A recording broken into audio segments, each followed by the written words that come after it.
everybody, and welcome back to Hellriders here with Roll for Chaos. It's been a little while, you know. It always seems like it's forever and a day because life goes by so fucking weirdly for many of us at this point in time. So thank you for being here. We have Willamy is here again, having some issues with camera stuff, so she's gonna be a picture for now. Hello. Valen's gone for today, and Bennings. We have some important stuff to say about Bennings today. So, we're pretty much just going to jump into the game for now, and we will go from there. So, the last thing that had happened on this game was that everybody had made their way through the Dungeon of the Dead 3.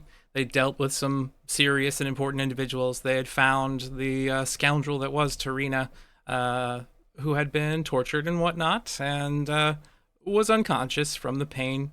She was saved, but Ness stayed behind to keep an eye on her temporarily. And everybody else had traveled a little bit further through the dungeon, dealing with some of the threats that were involved there. They had made their way into an inner chamber where we found Bree Bennings, Briff's brother, fighting Voss, skull-faced evil villain guy. There was some altercations had there. There was some fighting. There was some evil statues. People broke their way out, and in the process, Bree had revealed himself to be a little bit underhanded for some reason. Had stolen some a key off of the corpse of Voss. Had refused to say exactly what he was there for. Turned out he was involved in some of the stuff that had occurred inside of this temple, and everybody had left after that. After having gathered some treasures that they had found behind. There is unfortunately a plot to assassinate Duke. What's his name? That I can't think of off the top of my head at the moment, so that's Duke not Porter. helpful. Porter, yes, Duke Porter. Liara Porter is the Grand Marshal of the Fist, and her father used to be Grand Duke, and now is holding a bit of a fundraising campaign for the refugees, and apparently is the target of an assassination attempt that will be happening soon. So we open with Bennings, Wistelar, Willamy, Valen, Philmaris, and Ness all standing outside of this little entrance in the back alleyway, not too far from the bathhouse, where they had originally entered this dungeon. A little bit of a secret exit, as it were. And you all move out into the streets. It is a little bit after mid-afternoon, and everybody has a lot on their minds at the moment. Tarina is sitting there, scratching at some injuries upon her side, and is ready to leave. Bennings, if you would, how do we start this scene? I think he pulls everybody aside to talk for just a second, I suppose. Okay. Everybody gets moved over to the side to speak with each other off the main thoroughfare of the road. Go for it.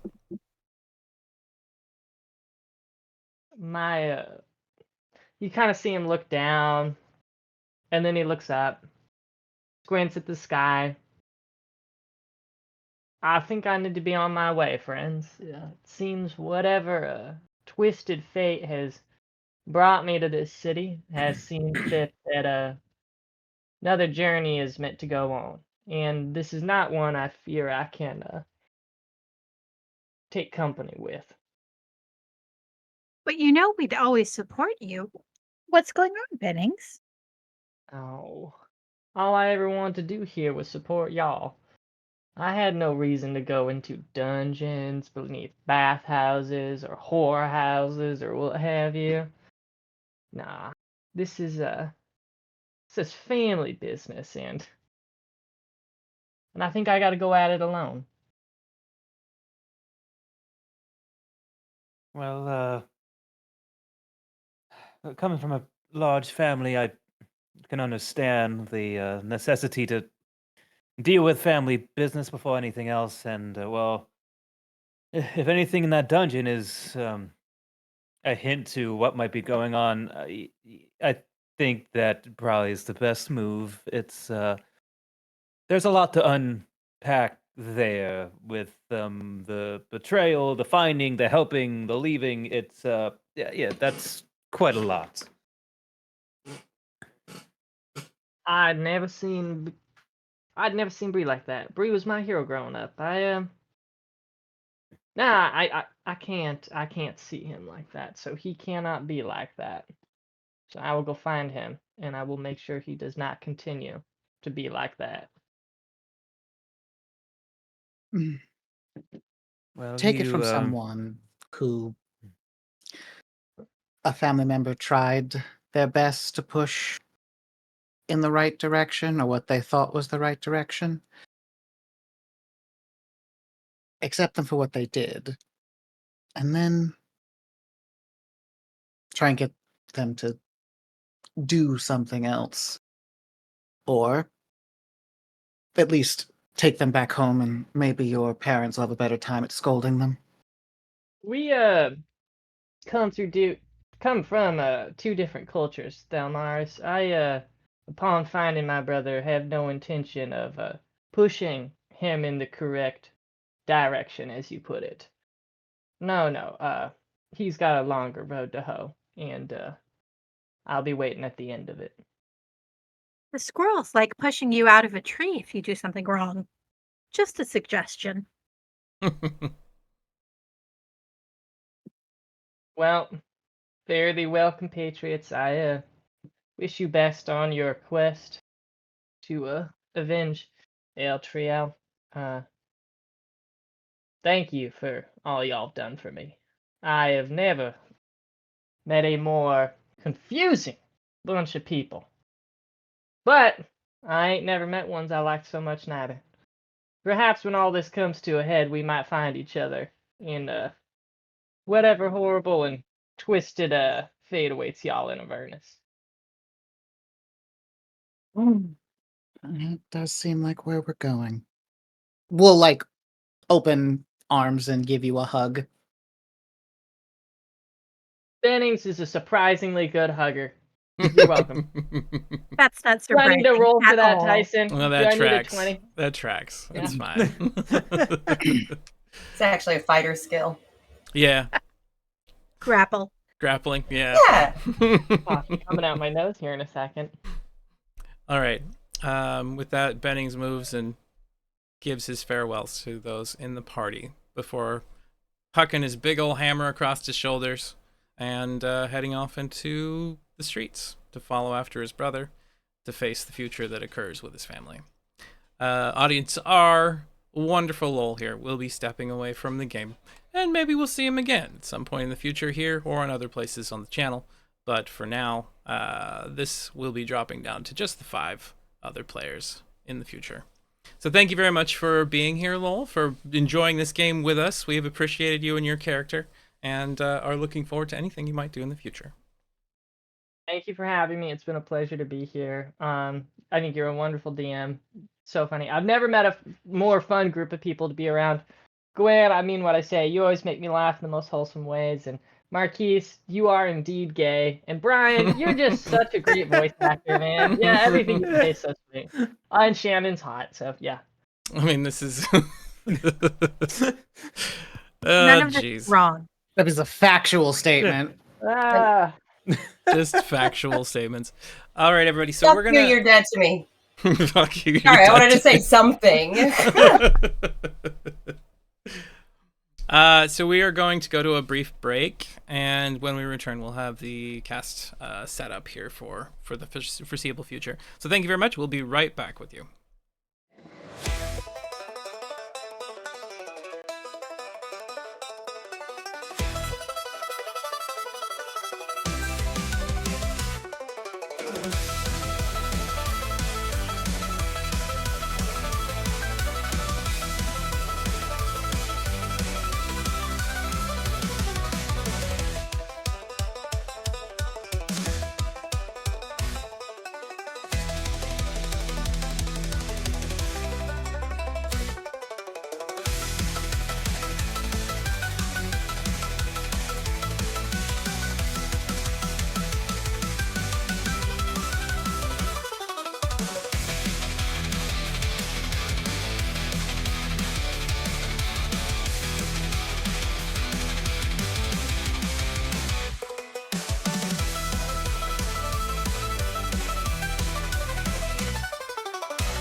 Hello, everyone, and welcome back. We're here. Okay, and now we're with the new screen. We got our stat cards up. Everybody's gone up some levels since we last saw them. Woo! Woo! Shannon's down there on the bottom by herself with a whole bunch of artwork. Okay. Joker's to the left. So there are 4 of us here. We will be playing games with at least 4 players. If there's ever less than 4, we will postpone, or if there's ever a really important story beat, we will also postpone those games in the future. Obviously, Clint will be back next game we play. So, from here, we see Bennings walk into the distance, giving you one last farewell as he continues. What is it that you all plan now? You can all use a shower. You could all use, or a bath, I suppose. There aren't really many showers that exist here in Baldur's Gate that are affordable. Isn't the looming potential assassination like nowish? Well, the whole congregation that's occurring, or like, yeah, I thought the evidence we found is basically like saying like, aha, we're gonna do it, and then when we come up to the surface, we're like, oh, hey, there's the thing. Yeah, the Confraternity of Refugee Relief is occurring right now. You have no idea how long it's going to take before the assassination attempt goes and happens, but Look, I know in I character can't the last stop. time I was like, do we have to? But I'm like, I'm pretty stop sure it's the like right now. assassination attempt until I'm clean. So I need to.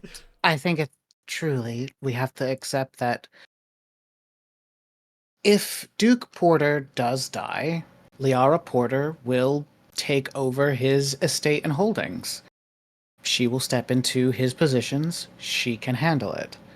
We can always go to her with any evidence that we might have found and just say, we were too late. I think the last time I asked a question regarding like my inner knowledge of like the court systems here, or like the kind of the power struggles of like the higher class for my courtier feat. And I was curious if you had like more of like like just an answer on if I would know kind of like what potentially would be the dominoes that fell if this was to go through. I'm not saying it's going to be perfect knowledge, but just like a sense of like what my gut would be knowing what I know of that class of people. Yeah, why don't you give me a roll here? What's going to be the best roll to use for this?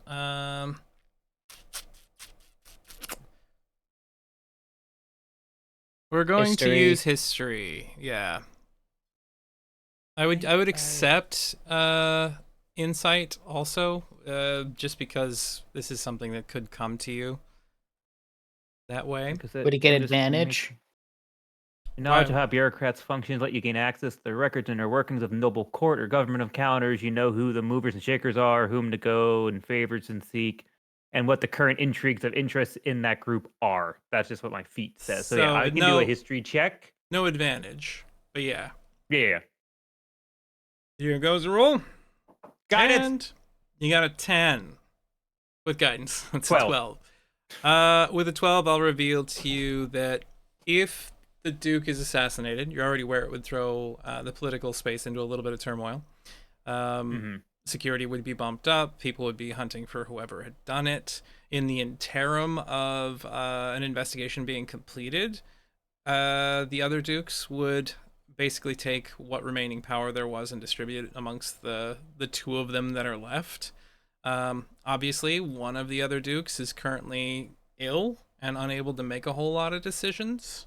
So that leaves Thilnamra Van Thamper as primary advocate for all political dealings within Baldur's Gate.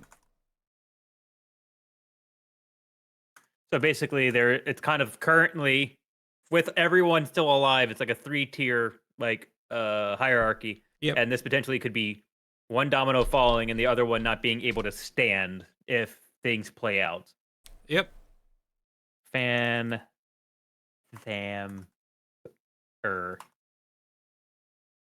I can't spell, but it's fine. Boleyn Okay, Stelmane is the Duke of the city as well, and she is currently undergoing medical assistance and has to have a retainer speak on her behalf that doesn't have any legal authority for political power, just holding the stances that Duke Stelmane would have had on her own. Okay.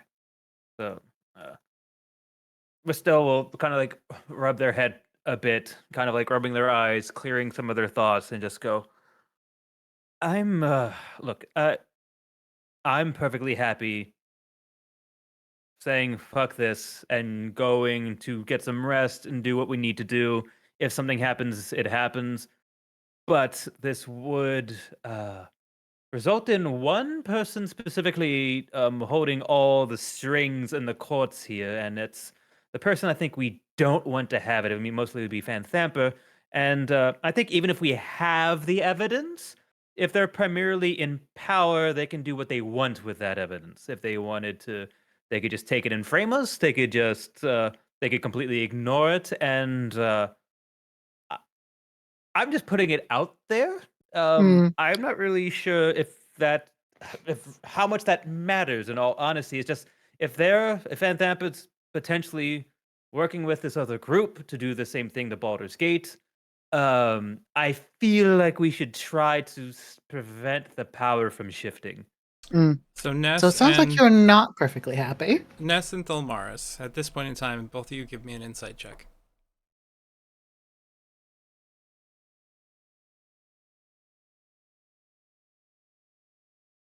$17 and a 13. I think the lowest. No, that's gonna be a 13. Okay. Both of you realize, and we'll start with Ness, that right now you have somewhat of an in with the Flaming Fist. You've completed a job for Captain Zaj. You have shown that you are capable of trying to assist them, and they're kind of desperate. Liara Porter, Duke Porter's daughter, is in charge of the Fist, and that could give you some sway with her. Now, if you could save the Duke, that would get you involved in restitution from Liara, and she might be willing to look the other way as you deal with the Van Thamper family or help you in some way. It's probably too difficult for the Fist to become directly engaged with that household, especially considering there's a political campaign against the Fist being pushed by her in the beginning stages, and the people are a little bit behind it because of what's been happening in the city. Or if you can't get to Duke Porter, you could potentially leverage that revenge that you know that Liara might want, because she's known as someone who is very volatile, very strong-willed, and will punish those that she deems worthy of punishment, even her own soldiers, significantly more than is probably warranted. And you'd have the backup immediately of the entire Fist in one way or another.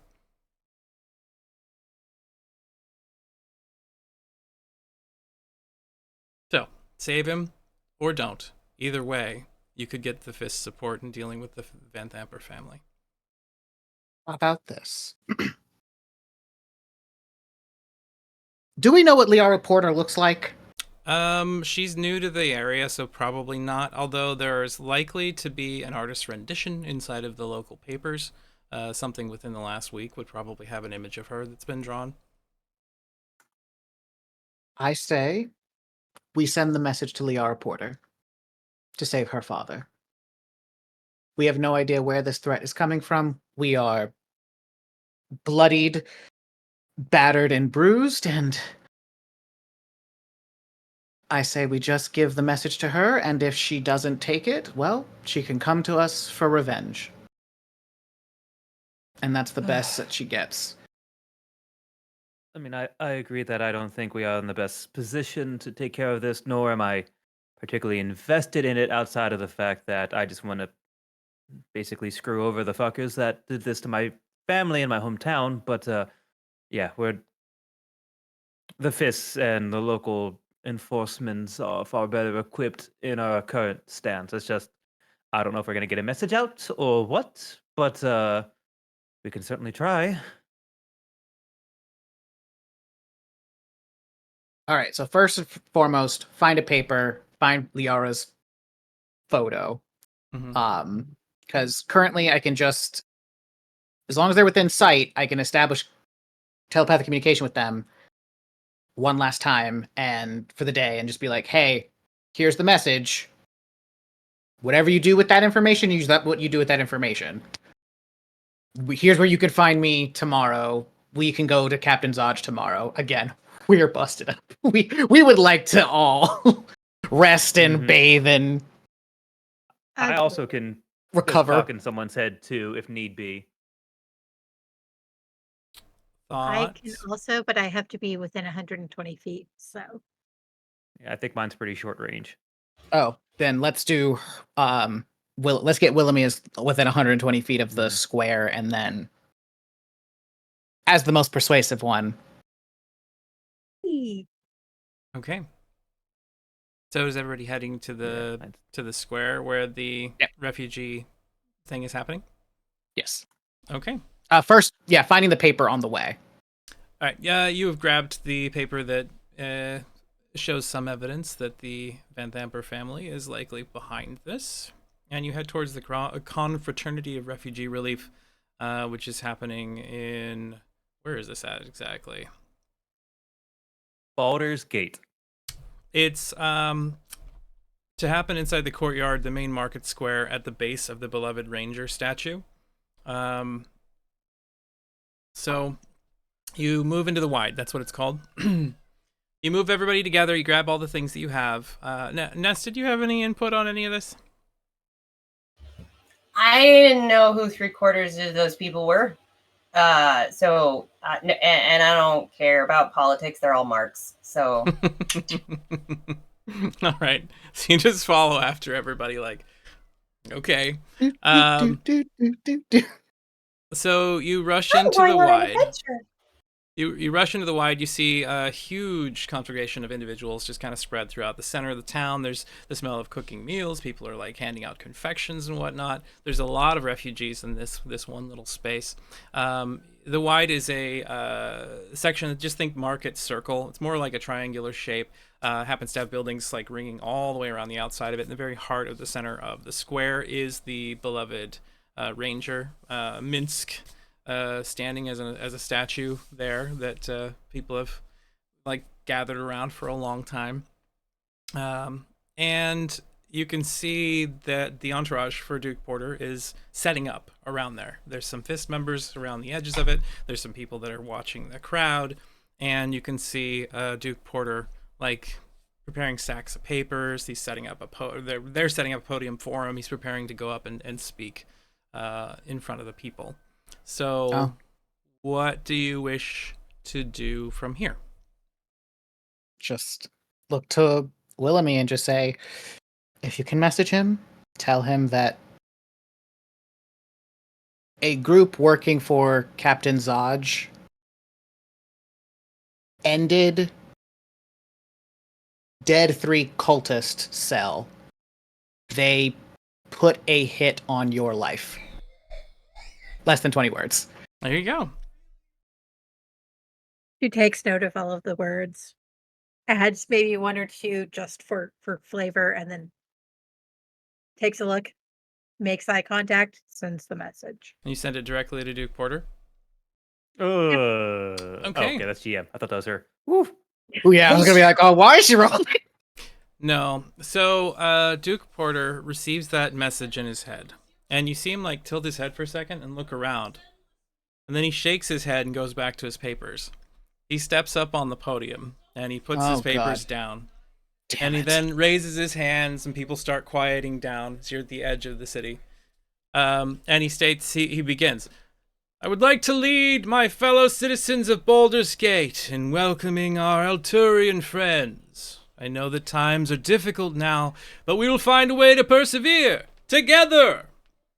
There have always been those who thought the people of Baldur's Gate and the people of Elturel must live in strife, but Almanator has given us a gift of time, a gift of a precious moment, in which to see that we are not rivals, but rather brothers joined by the waters of the Chionthar.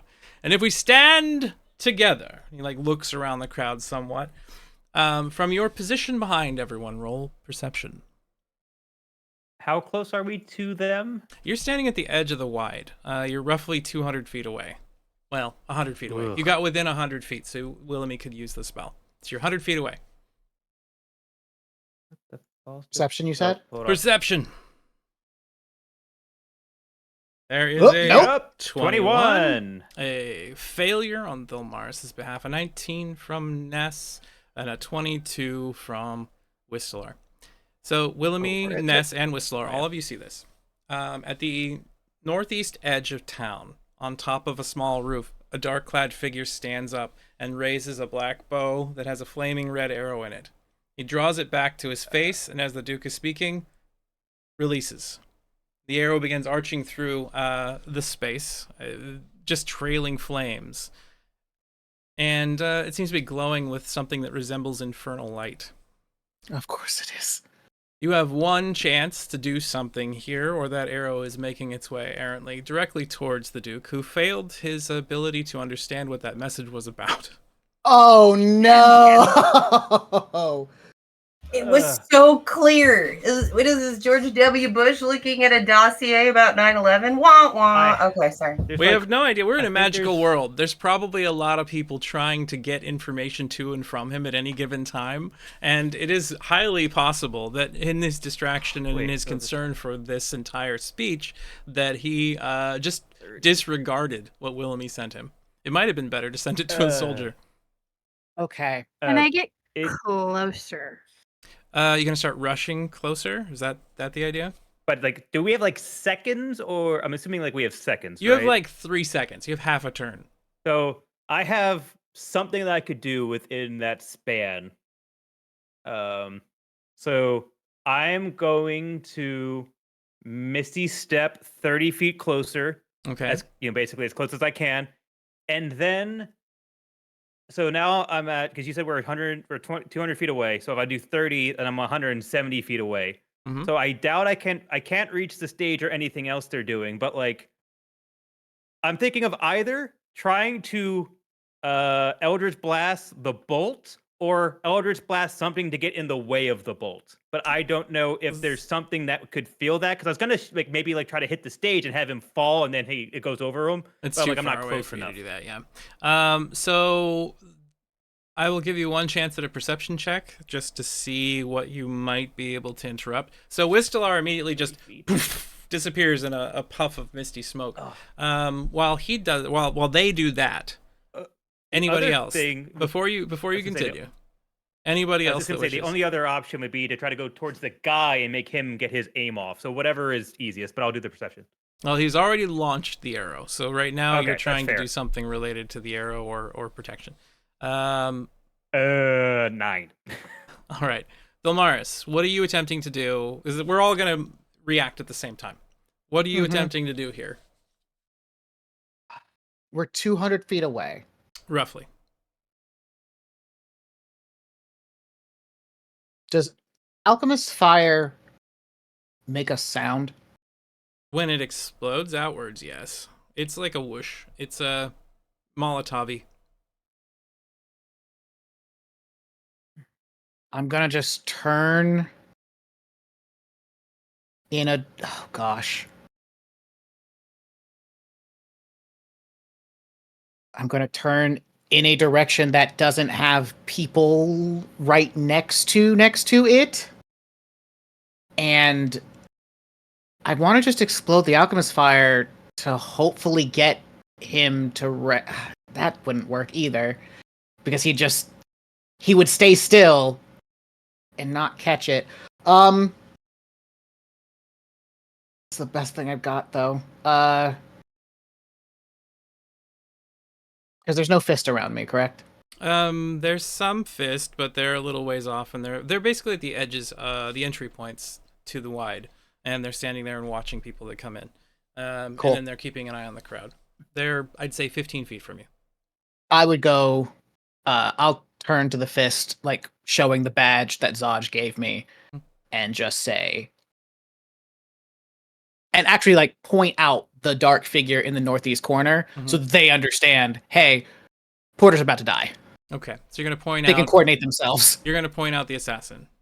Yes. Willoughby, what are you going to do in this microsecond? I'm going to. Let's see. I'm about 100 feet away because I had to be within 120. Mhm. I don't know that there's a way for me to bridge the gap fast enough to be able to give him a command and tell him to sit down. But I can probably maybe get close enough to somebody to tell them to go and stand in front of him, basically. So you're going to get closer and then basically send a command to one of his soldiers to jump I'm in the going to try way? to get somebody to play Secret Service and take the bolt for him. Okay, so President. you just disappear and appear closer. You're going to cast your command spell, and they will have to see if they resist it still. Fair. Ness, what are you doing?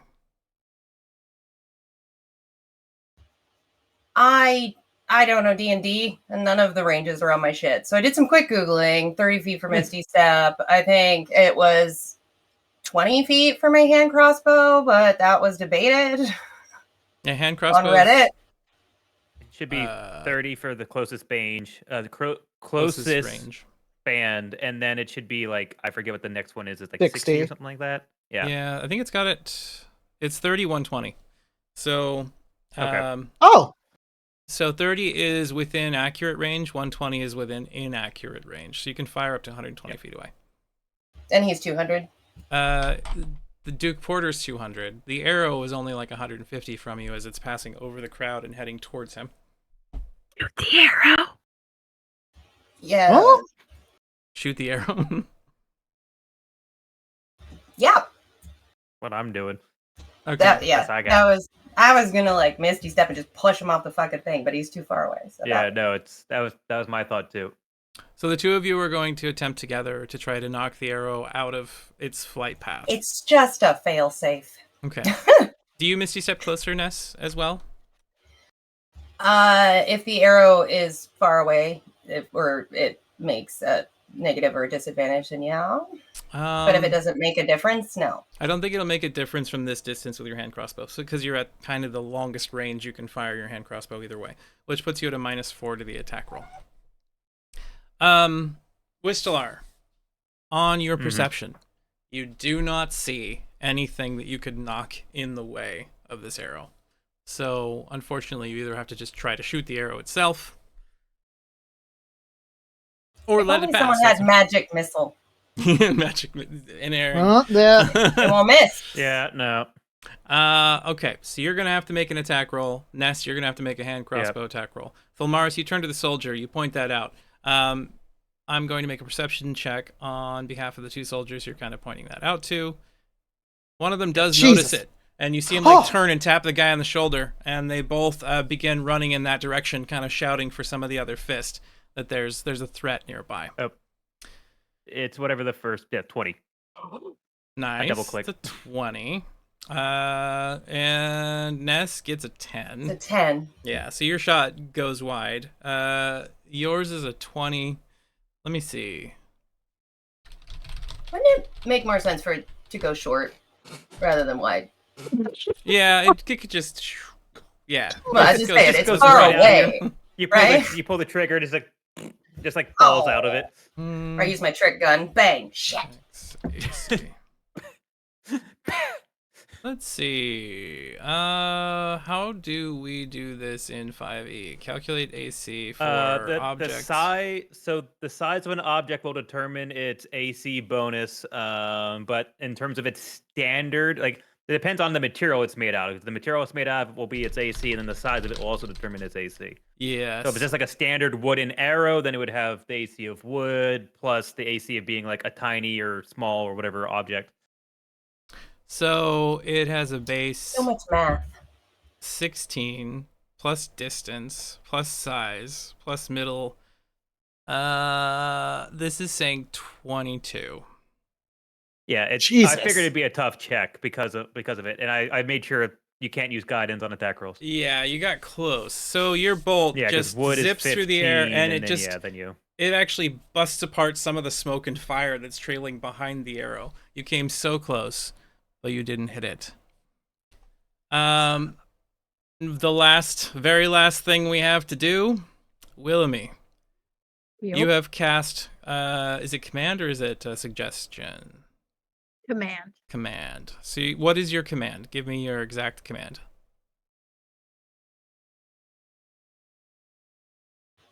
It's all on Intercept. you. Ooh, great word. What was it you said? Sorry. Intercept. Intercept. Okay, here goes the will save to see if he gets if he resists your command. What is your DC? It's 14. Let me verify. Yes. Okay. Yes. Here goes the roll. He's at +2. That is an 11. 11? You see a soldier turn, run, and leap in front of the podium, trying to get in the way of this arrow. I will now make an athletics check to see if he jumps in the way. He has a Come on. +3 to this. Come on. He He needs a does promotion have- or an early Oh, retirement. dude. One of the two. With the heavier armor he's wearing, he does have disadvantage. Son of a gun! He needs to get at least a 15 to be able to jump in the way of this arrow. Here it goes. Gosh darn it. 3, 2, 1. Come on, Johnny. Roll. Do it. Nope. He would have had a 15 on the first one, but he gets Why does an he have 8 disadvantage? second. Because of the He's heavy wearing armor he's heavy armor? wearing. He's trying to Yeah. rapidly leap in front of something, similar to when you're climbing or sneaking or swimming. I gave that. He leaps through the air. His arms come up. The wasn't- arrow zips over top of him. The glowing, infernally lit bowl or arrow streaks from the crowd and strikes Duke Porter in the chest. The Duke staggers, gasps, and looks up. You see light pouring out of his mouth, and then pops, explodes in a shower of blood and gore. As he hits the ground, you see smoke and flame rising up, and devils begin climbing out of his remains. How far away is said archer? The archer is on a rooftop another 150 feet from you. Every fucking.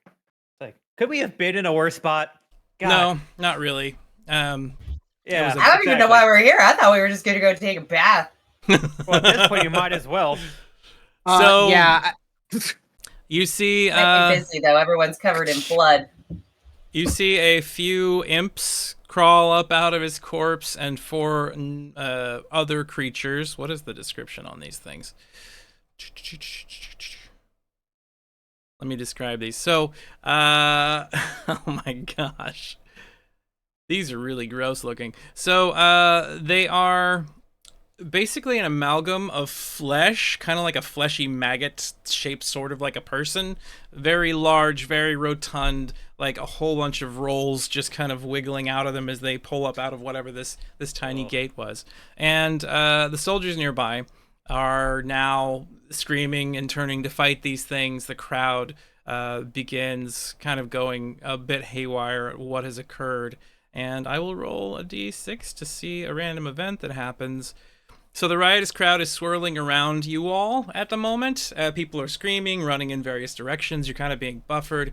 Willamy, you're trapped in this crowd of people. So is Wistelar. Ness, you're on the outskirts of it with Thulmar. So the two of you are able to stay out of the general rush and throng of the crowd. But if you wish to move through it, you will have to make some rolls to not be knocked off your feet prone and potentially get trampled, unless you move with the crowd, which is now running from the wide. So at this point, if you all would just roll initiative for me so we can see where you act in this bit of chaos. Gosh darn it. Real slow. That's where I act. Real slow.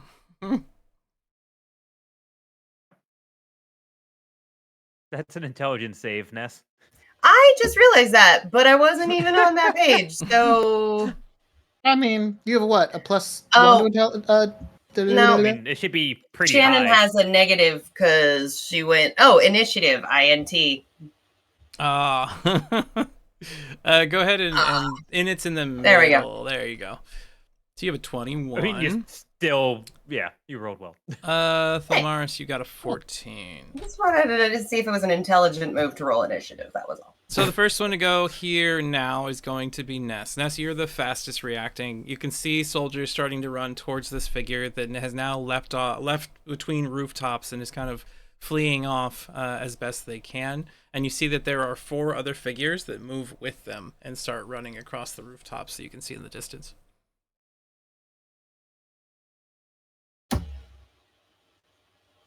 I don't care about this politician or the fucking shit that is happening. I'm going to grab a churro off the cart as I go by with the rest of the crowd. All right, so you're just leaving the wide with the crowd, just eating a churro? Yeah, that was my Okay. whole plan, actually. I was just going to start grabbing munchies while we were in there anyway. But So you grab a few munchies So off the cart, which now sad. no longer has a proprietor because they've also booked it as this assassination attempt has occurred and demons are now appearing in the wide. You just grab a few snacks. no, a politician has been assassinated. We are all so sad. I wish I grabbed caramel dip with my churro. God damn it! Yeah. And you just make your way out of the area that you're currently in. And Ness, I mean, I'll do a little bit of a look back now and again. Like, probably Whistler is the easiest to see in the crowd, so I'm just gonna kind of like keep my just to know where the fuck everyone else went. okay. So you make your way out. You technically are safe unless you bring yourself back into it, but you have left the wide. Thalmaris, you are up next. You see Ness turning at this point in time, grabbing some snacks and heading out.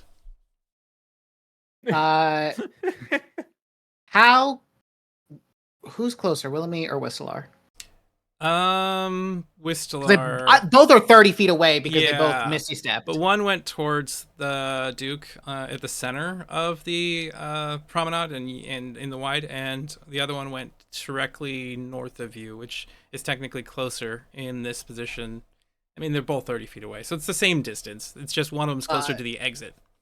Who's in more danger of being trampled? Wilhelmy's in more danger of both being trampled and attacked by devils. That's the Yay. person I want to get out. So is there any way that I can get a higher vantage point? Only at the edges of the wide, or by finding your way to the middle and climbing the statue of the beloved Ranger. Which is no. So what about I think like a hut or something like there are little cloth covered roofings on sticks, basically supported to create these little marketplace stalls, but none of them are actually supportive enough for people's weight to be on top of them. It's just a shade Gotcha. for sunlight. Then I think that I will. Gosh, is there any way I can clear this? Alchemist think fire. it- Oh no, the demons did it. You are at maximum range for your bow if you want to fire that at something. No, I just want to get. I want to get Wilhelmy out Mhm. and Whistler out because this is not our problem anymore. We did everything we could to try and save this man, and everyone else just failed on us. So these two are my top priority to get out. So I think what I want to do is take my rope Mhm. can I see? Who can I see? Which one can I actually see in the crowd? Because I'm just going to lasso one of them. To see, Whistler is easier to see. I mean, Whistler even has horns that stick out above most people. Right there in the crowd.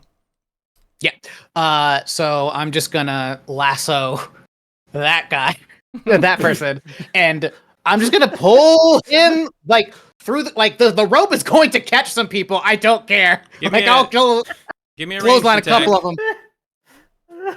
Would love to. Give me a ranged We're attack. both just gonna get dragged. We're both just gonna get dragged away from the crowd.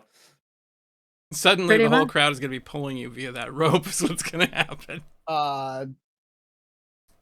Yeah, it's a plus 13. 15. What's 15. your AC, Whistler? It's low. It's 12. 12. Yeah, so just barely. That rope just wraps around Whistler's face and head. I guess I'm going this way. You start And I'm being just pulled- like, put it around your body, and I'm just gonna start pulling them to me. just like pulling your face in that direction. So it is now Whistler, it's your turn. You have a rope around your head. You can see people that start running into this thing, and they're like shoving it over them and whatnot, but the further it dips down, the more people just start struggling against it. You're a very short period of time away from being dragged by this rope by a panicking crowd.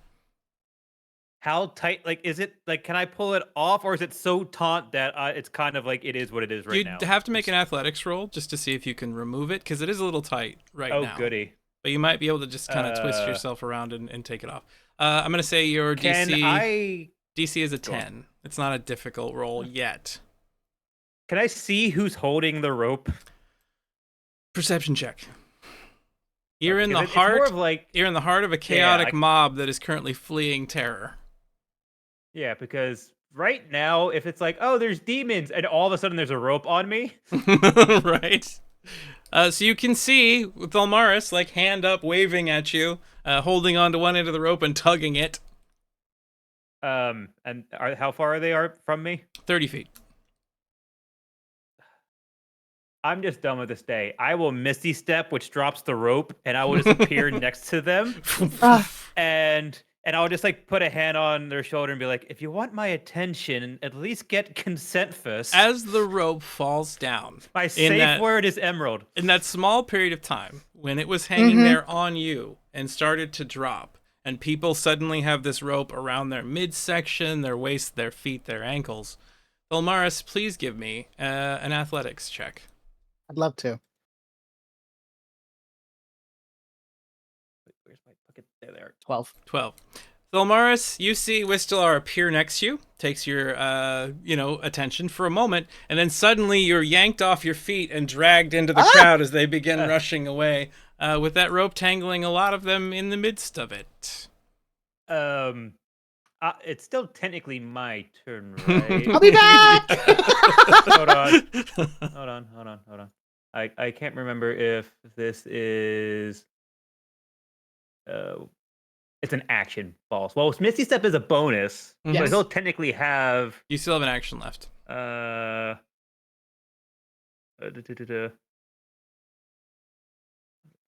I'm gonna make sure I have this right because I keep on getting this thing wrong.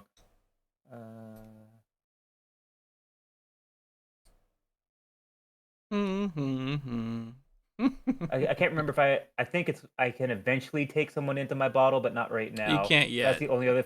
Yeah. I guess as a reaction, can I just grab onto them and just try to help the situation? Yeah, I'll give Thelmaris an advantage. You can roll athletics once more as Whistler grabs hold of you as you're being dragged into the crowd. Got it.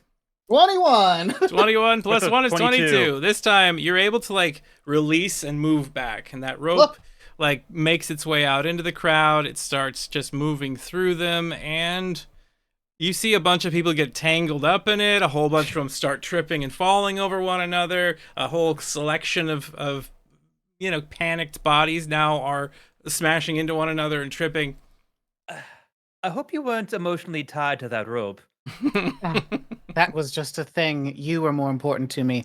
Now we have to find Willamy. Willamy, you're in the heart of a panicking mob, and ahead and behind you is a lot of people who now are creating a barricade of bodies. What are you doing? Well, let me. Going to Yeah. try and calm everybody down. We're going to sing a happy, restful song. A happy, restful song. Is this an I'm ability? sorry, or I heard just... happy working song, and I'm like, oh, we're doing Enchanted? Yes. Whack, Is whack, this whack, just a whack. performance, or do you have an actual ability here? I think it's going to have to just be a performance because technically Song of Rest won't work for anybody else. Okay, go ahead and give me a performance roll to see if you can calm down the crazy madness that's currently happening around you, and if they can even hear you. I'm going to say this is a difficult roll. DC is going to be 19. And that's Okay. just for the locals. They will be able to hear you over the panic in the Discord. Fingers crossed. Panic at the Disco? Oh, Oh, no! That is a 14. You begin playing music, and then someone slams into you, and your instrument like flings from your hand, and you're like rocked to one side. Suddenly, there's a massive shape looming over top of you, some sort of engorged body. How did they describe it? Let me get that. Let me get that specific description. Here we are. Mm. So it says. Well, I wish they actually had an easier way to describe it in here. Come on. Sorry, everybody. Just one moment. No one wants to wake up to random engorged things over them without their consent or knowledge. Yeah. It would be good not to have that sort of thing. Let me just do one thing here. Let's do this. Where is it at? There it is. Hello. No thanks. Let's see. Party. So this thing is a grotesque creature resembling hairless, bloated humanoids with sagging, polished flesh, faces lacking discernible features apart from a mouthful of sharp teeth. Their eyes are sealed shut, yet for some reason they still are able to sense the world around them. They are Lovely. like moving, in every undulating movement like is designed to smash into the people around them. It's laughing in glee through the tears that are the slits of flesh that are covering its mouth hole. And as it approaches you, it takes a swing. of course it does. Okay, and here we are. D20 roll. Oh, man, but I tripped all those tasty humans. I know. There is a powerful and foul stench emanating from this, as of unwashed skin. As it gets closer to you, and it smacks into you, any place that it touches still bears that scent, unfortunately.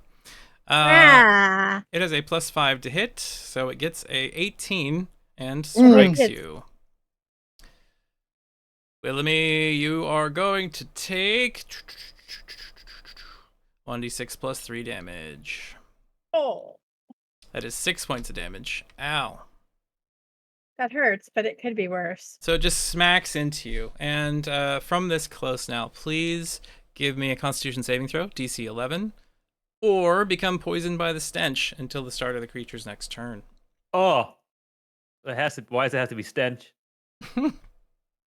Because we didn't have a bath and the universe is mad. So this overwhelming rotten skin stench invades your senses, but you just like close your mouth, close your nose. You don't find yourself retching from this at the moment, but that thing is now menacing over you, and it's just turning and flailing around, hitting everything around. The fact that it hit you was just part of its flailing. It's not targeting anyone in specific. It's just enjoying itself. So it is now your turn, Ness. You've made your way out of the general clamor and the general problematic situation that you are in. At the edge of the wide, you're now you're just kind of sitting back and watching people stream out of the wide and just eating your snacks and waiting for your friends for now. Oh no. Anything else It's you so would wish to bad. do for the moment?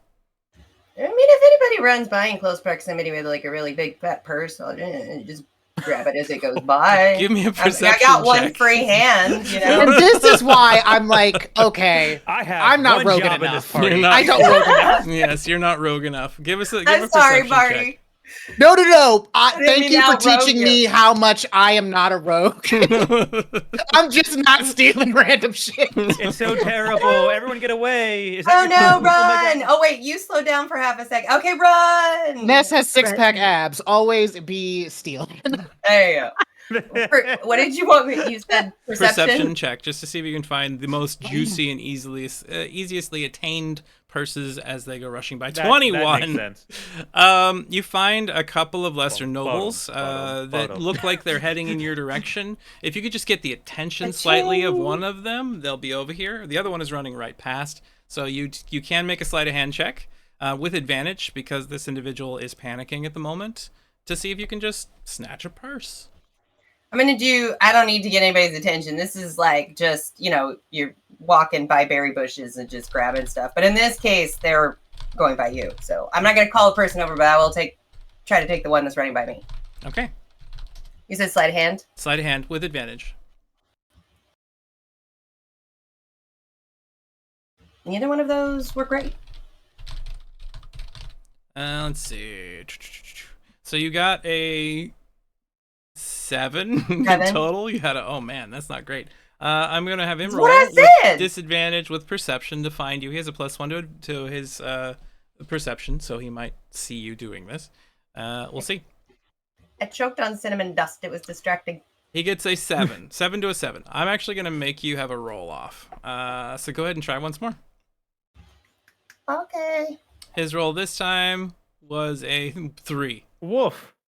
Oh, hold on. I didn't roll advantage on that one. That's okay. You can roll one more. You already beat it though, so there you go. With a 20. Yeah, but I So you wanted just- to really beat it. You like slash the little purse strings and immediately just catch it as you walk past, and he's just fleeing in the other direction. And you like pick that up and weigh it in your hand. Roll 2d6, please. You find 12 churros. 6, 7, 8, 8, 9. You have 90 gold you find in that bag. Woohoo! Well, damn. Damn. See, Thank I'm you. not, Buying I'm not drinks rogue tonight. Yeah. Not, I got you. Turn around like, what? not rogue enough. Did you Did put you that? put? I'll get it. Okay. Yeah, so you should it's on your inventory screen at the bottom. Okay, that was Ness. We move back to Thilmaris. Thilmaris, you and Whistler, both of you can act on the same initiative since you're next to each other right now. So why don't you both tell me what you're going to do as a unit, or if you plan on going different directions than one another.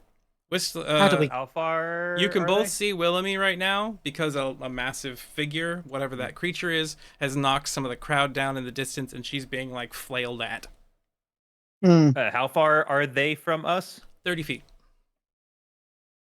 I mean, I don't know about you, but I was gonna like look at you, light up an Eldritch Blast, and look the other way. I mean, I have already used up my spell slots. I have Alchemist Fire, so 30 feet is not a far throw. So But you're gonna that splashes. this thing is big, right? It's larger than a human, but not by that much. They're Okay. They're like 8 feet tall. Yeah, I was trying to go for the 8 feet. Then I guess the only thing I can really do then is to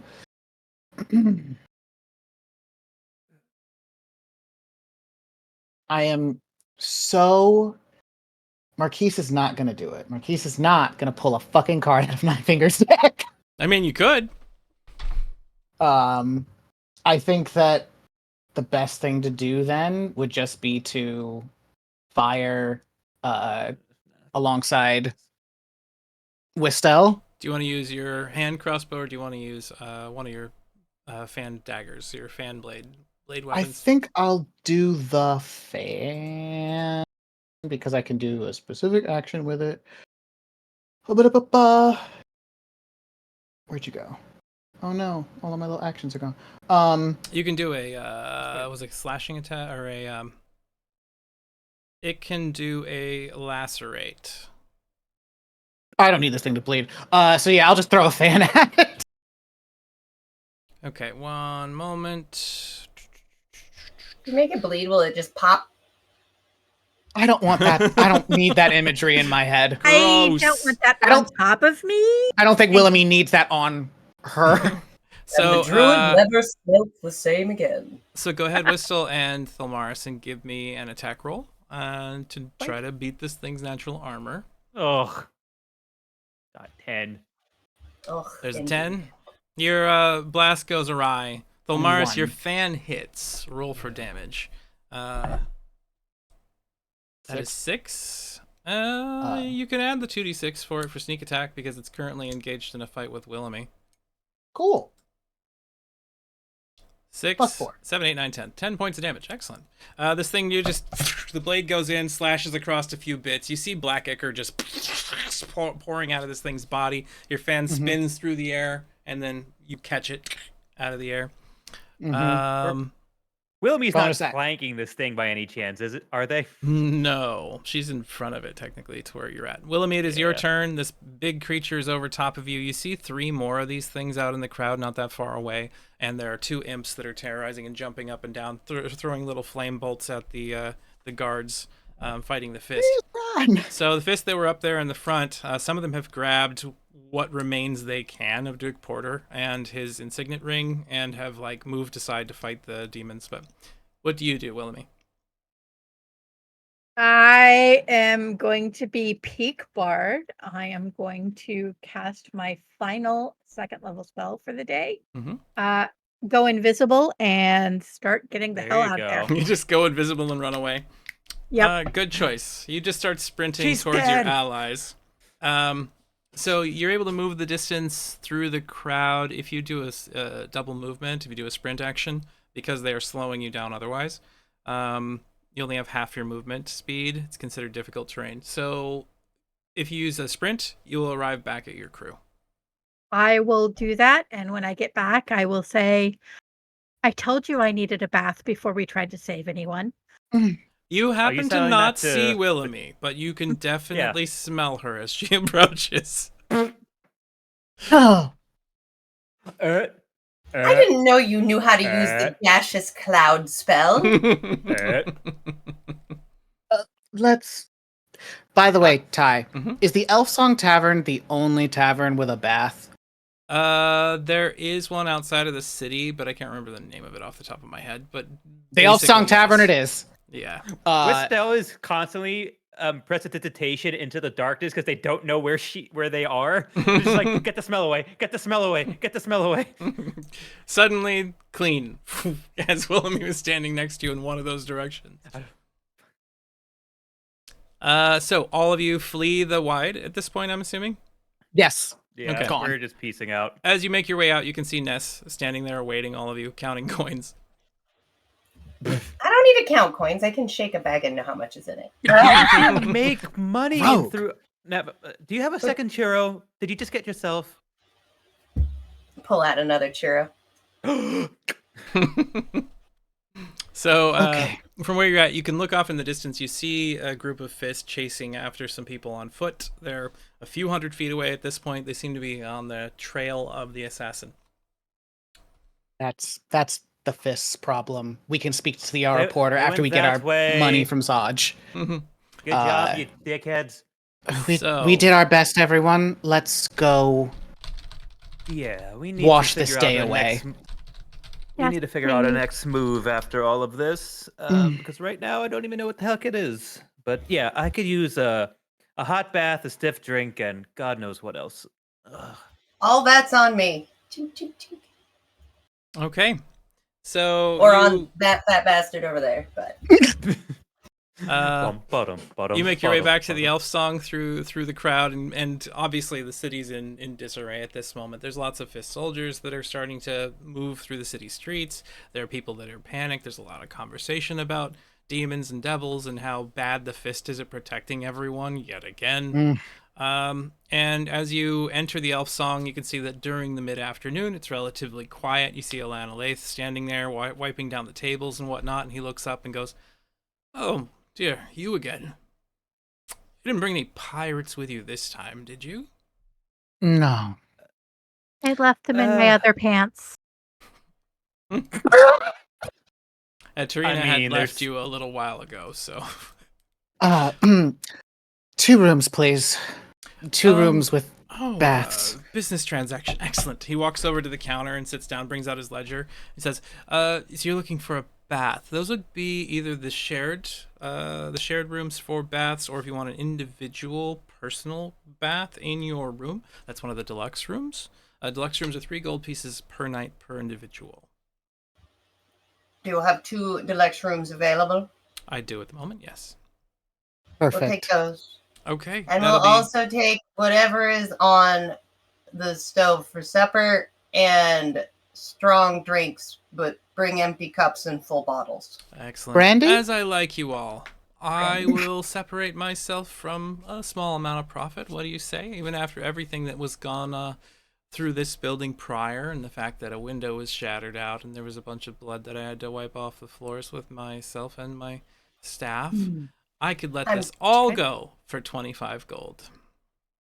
I'm sure none of that ever happens, ever, outside of our visit to your establishment. Not at all. But, because you're cute, here's 25 gold. Thank you very much for doing business. Here are the keys to suites 32B and 31A. Hands them both over to you. I'll take Boys one and bottle in the girls? form of your finest Yes. wine, please. Thank you. My finest I would wine. prefer to not be alone tonight since we've just dealt with cultists. So I have Yeah, any an I'll give you an extra 5 gold. I'll give the bartender an extra 5 gold so that Whistle can be extra. Okay. I've got Elvish Moon Wine, 1 bottle on tap from Myth Draenor, nonetheless. It's been aged 150 years. It's known for... I don't care as long as it's alcohol. Just bring it to the room, please. That'll Thank you. be You're a doll. 50 Also, gold pieces for the bottle. Can you just have the liquid in it? 90, 25. It comes carrying. For the wine. Look, 50 gold pieces for the wine. The bottle will be thrown in for free.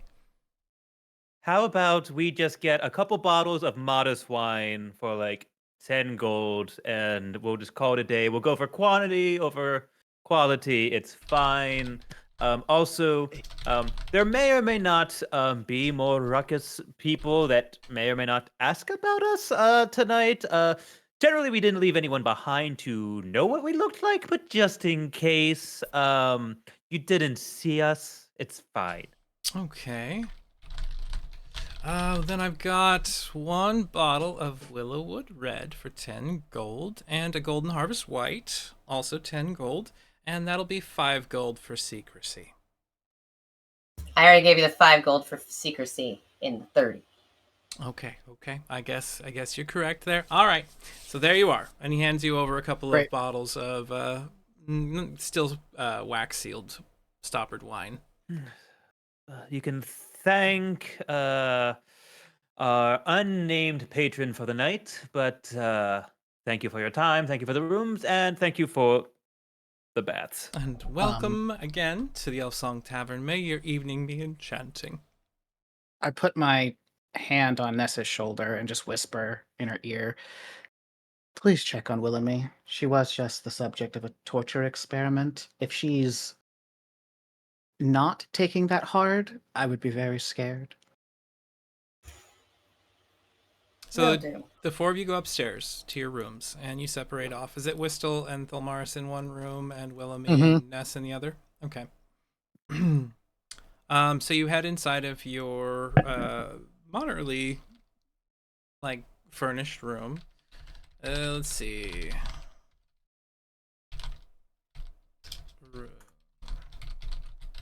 So as you both step inside, you see that there's a copper tub in the corner. You've got a large bed that could fit the 2 of you relatively easy. Do you not have a copper tub? We're not like Fae, right? No, and it would be iron that would be problematic for you anyway. Okay. Well, it depends. Copper, brass, and iron are all things traditionally that harm Fae. So I don't know about D&D. Okay, so we're good. We're not going to boil. That's good. We'll just Moscow Mule it in the tub. We're good. Okay. Not done. So yeah, you've got a private washroom set up. So they've got like a curtain around the edge of this tub on the floor. There's higher quality toiletries on a station just to the side of that. There's soft, luxurious linens and pillows, extra ones sitting on a little shelf next to the bed. There's a selection of herbal teas sitting next to a little heating space that you could light a tiny fire in, something that would not burn anything other than the space it's in, and give you some nice hot tea. And then you have a lockable door, which is not common in the commons. Wow. So, both of you, or all of you rather, both of your rooms are basically the same. We're going to start with Ness and Willamie. How does your entrance into this room, what does your evening start to look like? Please give me a scene between the two of you. Willamie, why don't you hop in the bath first? And I'll go get you some tea. Thanks, because there's been a lot of demons and demon-related things, and I just am not feeling so fresh. Yeah, it's okay. It happens. I mean, outside of like demon goo and things, we were in sewage and rotting bodies and extra things. Well, yeah. What kind of there was tea? that too. Chamomile? Yes, please. I think that relaxing would probably be a good thing. Okay. So maybe then while Willamie hops in the bath, gets water, and then Ness will go get the tea on. And I'll go back when you're in the tub, Willamie.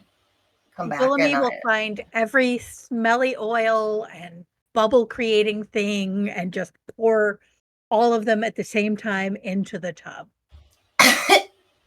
Bath and Body Works. Exactly. Do you like me to wash your hair? You've got some, and then maybe entrails in there. I would like to say that would be surprising, but it wouldn't be.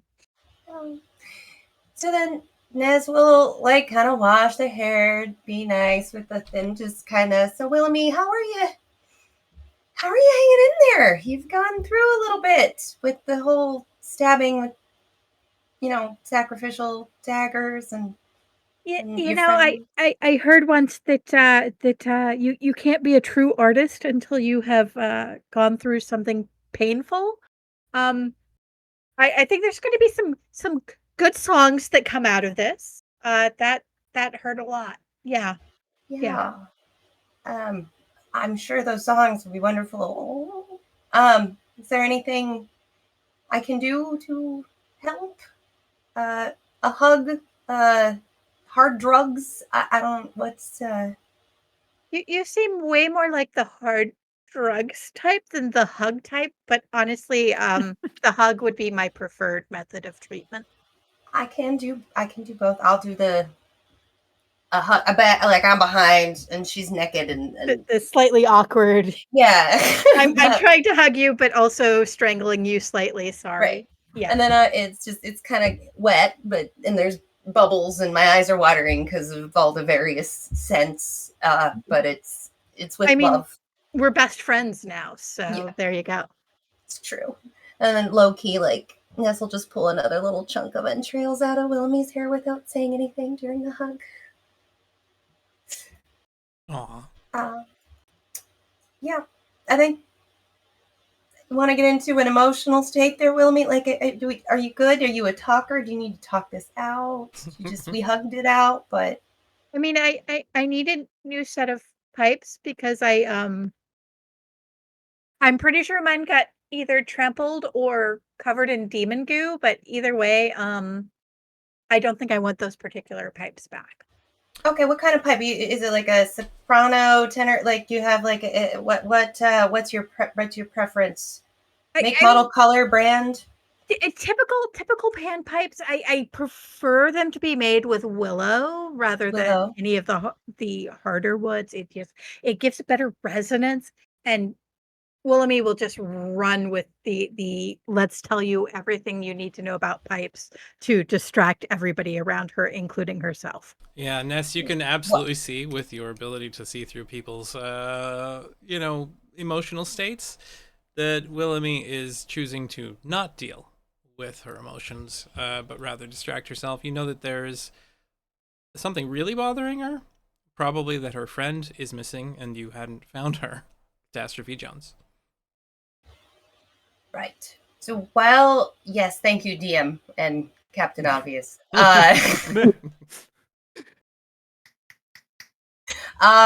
While she's hyper focused on this thing, near the Elfson Tavern, is there anywhere?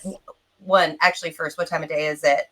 It's about 4:00 in the evening, almost evening. Okay.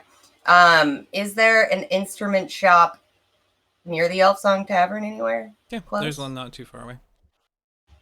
So as Willamy is talking about, like how the grain of the wood affects the tenor and, like does all of that, Ness is actually going to just like Homer Simpson bush away, but like pop out the window, trying to not have like Willamy notice.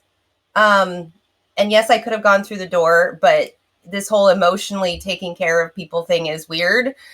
So Ness is just going to like pop out the window, kind of shimmy down, and then go to the instrument shop. Okay. You sneak out. And I would defenestrate myself rather than sit through therapy. You can still... Right. It was like just literally, it wasn't even sneaks out. It was just like, yoink. Yeah. Boing. Yeah.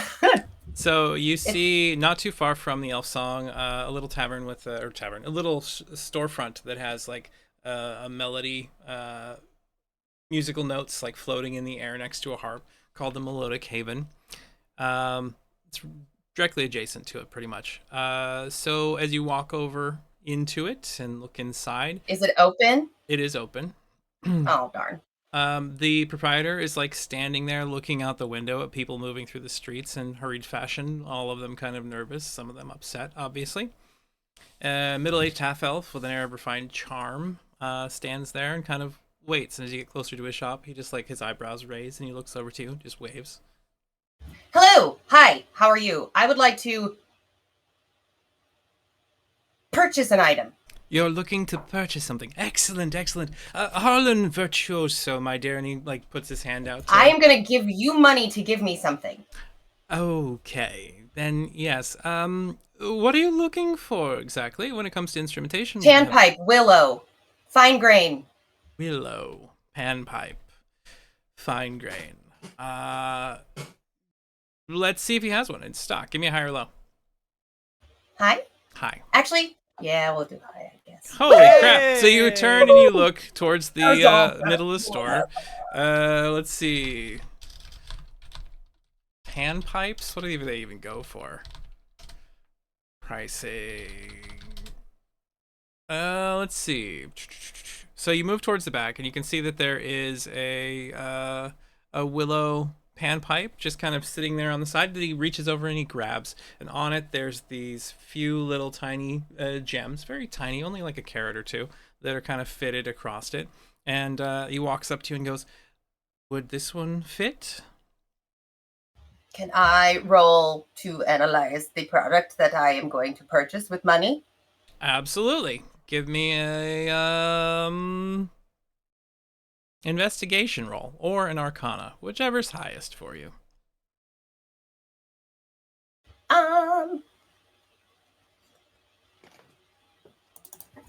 We investigate. 16. So investigating it, you can tell that it is not a mundane panpipe. It happens to have some sort of arcane energies emanating from it.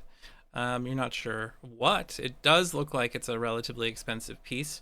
But as he sits there, you can see that he pulls like a little tag off it. Does 20 gold sound acceptable? Has a beautiful sound. Can I use insight on him? Yeah. Because I feel like, I probably have a decent idea of like the value of things, giving fencing and all of that other stuff when I sell shit. So this seems sus. Okay, insight? Yes. Over there. Ha. I'm trying to be legal. 17? 17. You can tell that this is a genuine lover of all things music, and individuals who are invested and interested in those kinds of things, he tends to celebrate. He doesn't seem to be trying to grift you. That makes me more suspicious. Okay. So So does it have any? What is it? You said it's inlaid. It's got And some not- inlaid gems, just some tiny little emeralds on the outside of it. A couple of. That's azure Whistle's safe word. Emeralds. That's Whistle's safe word. See, I listen. There'll be a test later. Okay. Okay. I will purchase it. I will take out a little baggie of 20 gold. Thank you very much. Whoever you are And gifting there's this to, or if you are there's a little like slight hesitation of Hesitation. letting go Thank of the you purse. for the money. Yep. Sorry. Hold on, I'm trying. Okay, thank you. Oh, Here is your new panpipe. If this is for yourself or for a friend, take care with it. It is delicate. it is for a friend. It is for a friend actually who's having a really hard time, and I think she's an emotionally soft and squishy person, and I'm really not 100% sure how to interact with that. But she said that Willow was the type of thing that she needed for her panpipe because while we were out there was a bunch of demons, I think, that got her all stinky and then squished her other panpipe. So do you think that this would make her feel better? Oh, absolutely. The panpipe of Whispering Winds is something that brings a good amount to individuals who are trying to self-reflect or have meditation or relaxation. Whispering winds? Absolutely, yes. I'm gonna try to play it. You try to blow into it. As you blow into it, like a calming, steady noise, a steady note comes out of it. And it seems quieter than it should be, but you can still hear it perfectly fine. Whispering winds. I get it. Okay. Thank you. Sir, madam. You're welcome. And you can, of course, call me Virtuoso. That's your name? That's my, well, I mean, it's not illegal. I mean, I did change the name once I came to the Baldur's Gate. Harlan is my first name. Virtuoso is who I am here in this story. Ah. Well, I love it. Super humble and stuff. Okay, thank you. I like your pointy ears, and then like leaves, and then proceeds to climb back up the pipe and back in through the window. You still see Willamy talking about panpipes and what you can do with them and all the wonderful things. And she like turns around right as you're standing there holding this like behind your back or however you're gonna do it. Are you just gonna hand it out? Are you gonna hide it? What are you doing? I think like if she turns like halfway, if Willamy turns while Ness is still walking up, she's actually gonna look guilty for a second, like the like put it behind her back, like catch, and then I legally acquired this for you. With stolen money. Shush,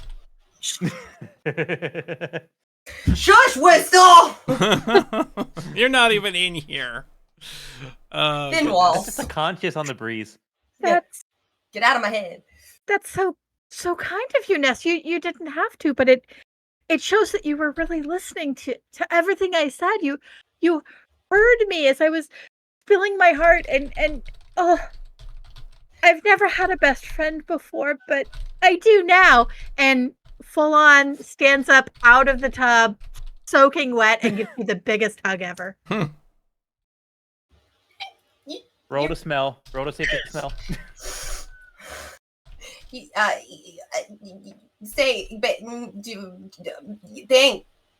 Thank you. Right. It's Willow, and it is called the panpipe of the Whispering Winds. Oh, A virtuoso told me so.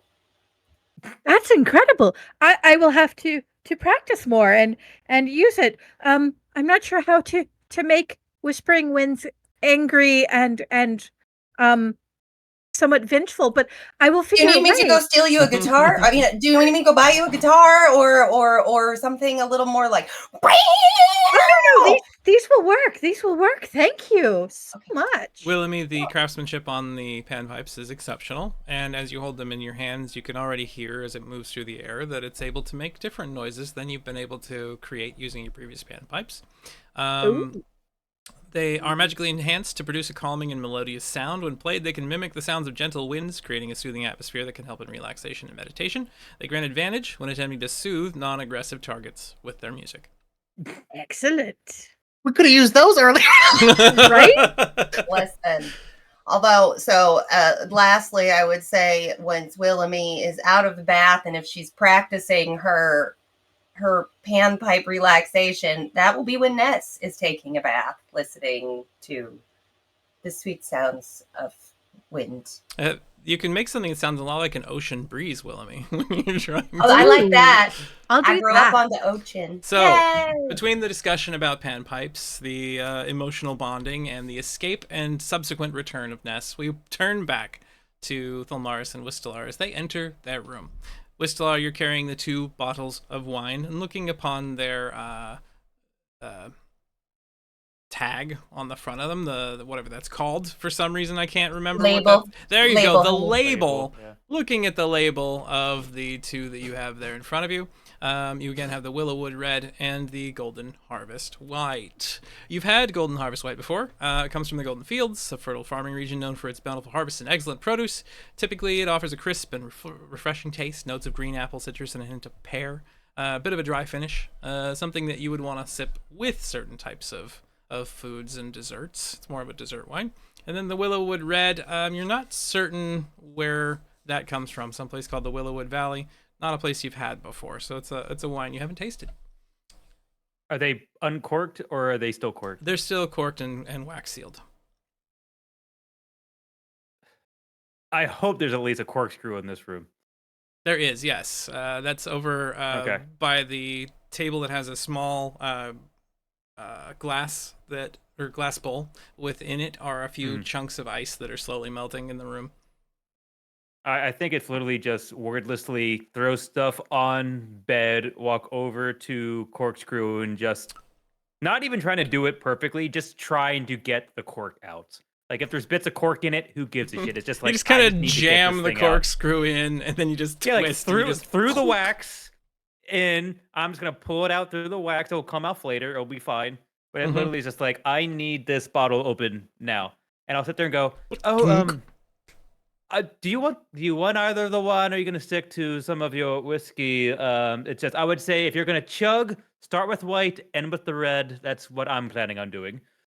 You like turn around to ask that question, and Thulmaris, it's kind of a sort of a mask, but it's just like this is what he knows how to do. So like most of his clothes are already off, and he is filling the bath with like the perfect scent ratio to make this a very pleasant experience. And as you start speaking to him, that's when it clues in, you're not a client. And he turns to you, like, flushing. Oh, I being drunk, I don't really have great experience with it, but, I'll sip the red with you, or are you chugging? I'm mostly on the chugging side. Most of my life has been on probably the finer edge of consciousness and sobriety. So I'm going to indulge that tonight and hope that I wake up tomorrow and all of this was hopefully a dream, maybe outside of maybe the friends we've made along the way or some shit. Because I just learned that only is my family in hell, my hometown is in hell, everyone I practically known is in hell. Now hell is coming here. I went into a shit sewer, had my shop broken into, lost some of my product, went into a secret underground cult passage filled with everything known to man that wants to probably try to kill me in almost an unfair way. And then Don't be almost hyperbolic, not ever. died. Only to then foil a foiling of an assassination attempt. So, yeah, this has not been the best of days. So, I'm gonna indulge the next however many hours before I pass out in that bed or on the next horizontal surface available. So yeah, I would say you probably should, relax, take the bath. I'll get in afterwards, but I'm gonna get started on this. No bother dirtying up a glass. But yeah, I can pour you a glass of whatever it is you need. We'll come over and we'll take one of the bottles from you as you're doing this, and we'll just pour of the red, and hand it back to you. And we'll just like steer you towards the tub first, and mind you, just keeps letting you go, and just like starts taking your clothing off and just puts you in the bath first. It doesn't even fight it. It's just kind of like someone getting tucked into bed with their teddy bear, but my teddy bear is a bottle of wine. And it's just like slowly going into the water, like up to my neck, just so like there's a tip of the bottle over it and my mouth. It's like, that's it. I will just like start getting suds ready, and we'll like kind of Turkish back this dragon, and we'll ask, so do you wish to be distracted, or do you want to go into it? You know what? Life is as much for me as it is for everyone else, and you're also the other person in this room, so I'm fine with both. If you would either like to forget about everything and just kind of take a pause on life, or if you would like to indulge in some deep feelings that seem to be bursting out. Honestly, I'm fine either way. Gunk. You're standing there, Thilmaris, and you look down. You see the deck of cards like sticking out of one of the pockets of your clothing upon the floor, just kind of sitting there staring at you, reminding you of your responsibilities and potential failures.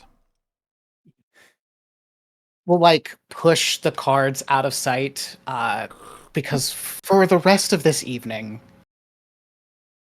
Thilmaris just wants to be a person with another person who also gets it, and just says, we'll actually like I think the one thing that was still on was the scarf that Willemy had fixed, and we'll just like openly display the scar on his neck. So you see it, Wistelar, like there is a handprint of a scar on his neck. It's like someone that had their hand on fire, grabbed a hold of Thilmaris' throat, and then just scalded him.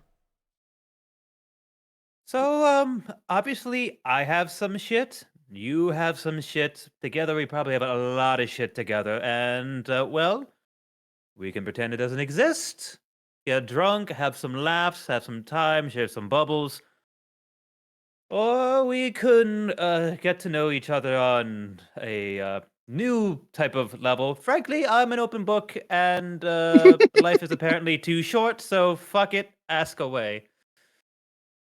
I feel like you have the more pressing question. Well, pressing questions of just like a borderline an existential crisis. Yeah, it's not really sure how far that will go, because within a couple days I was just a mild-mannered, I guess, jeweler trying to make their bones in Baldur's Gate and trying to scrounge up enough coin to live in the means that I always hoped to live in, and that is no longer feasible, possible. Who knows? I mean, So, yeah, Master my Wistel.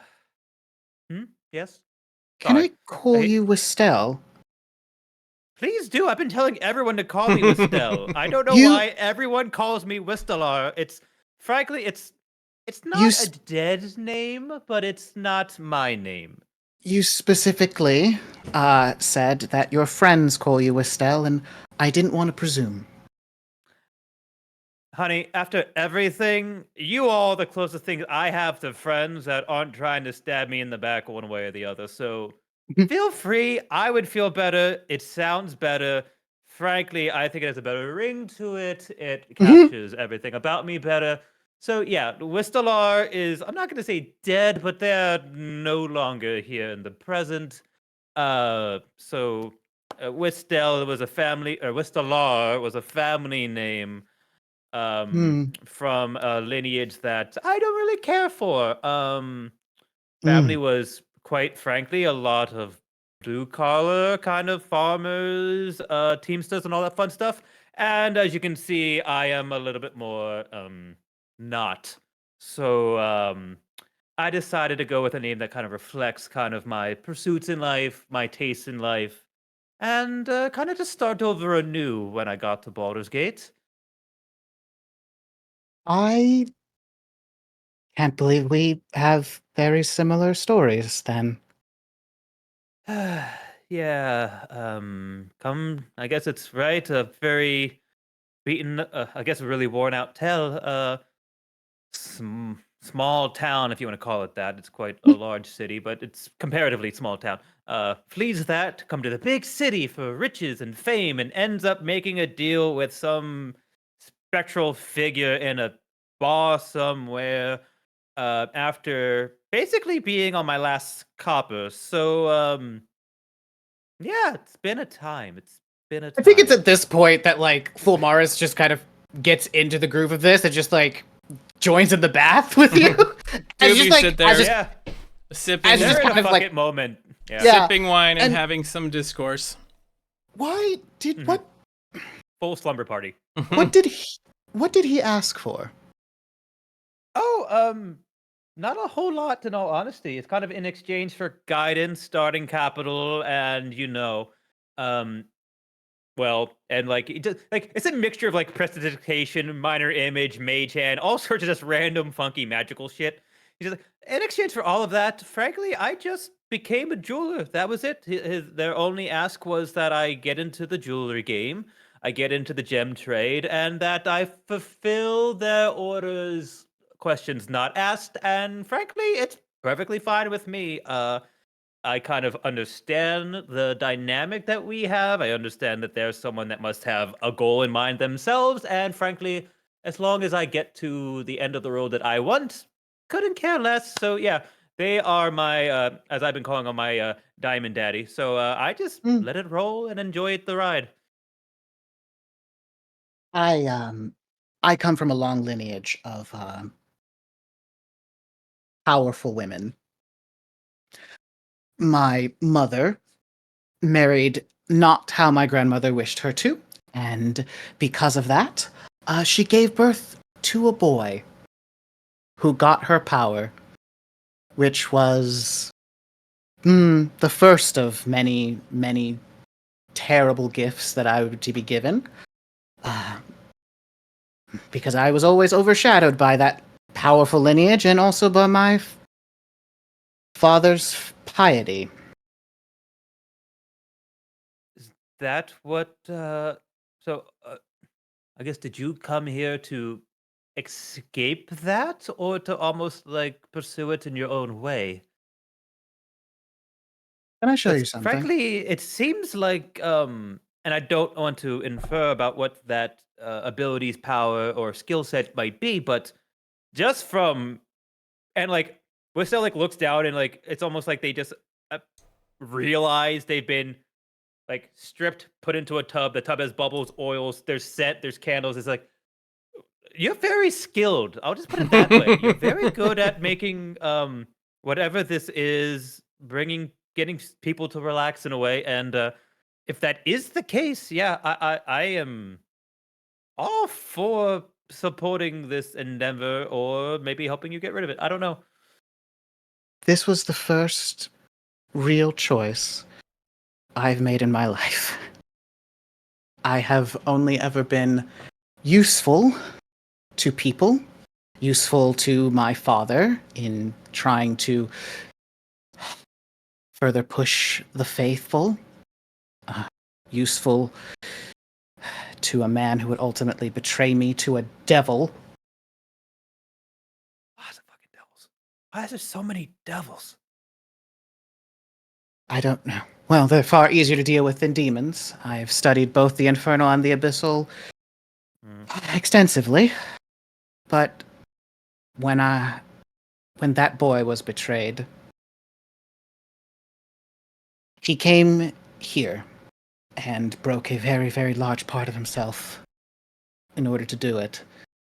And then I got saved by Nine Fingers Keen, of all people.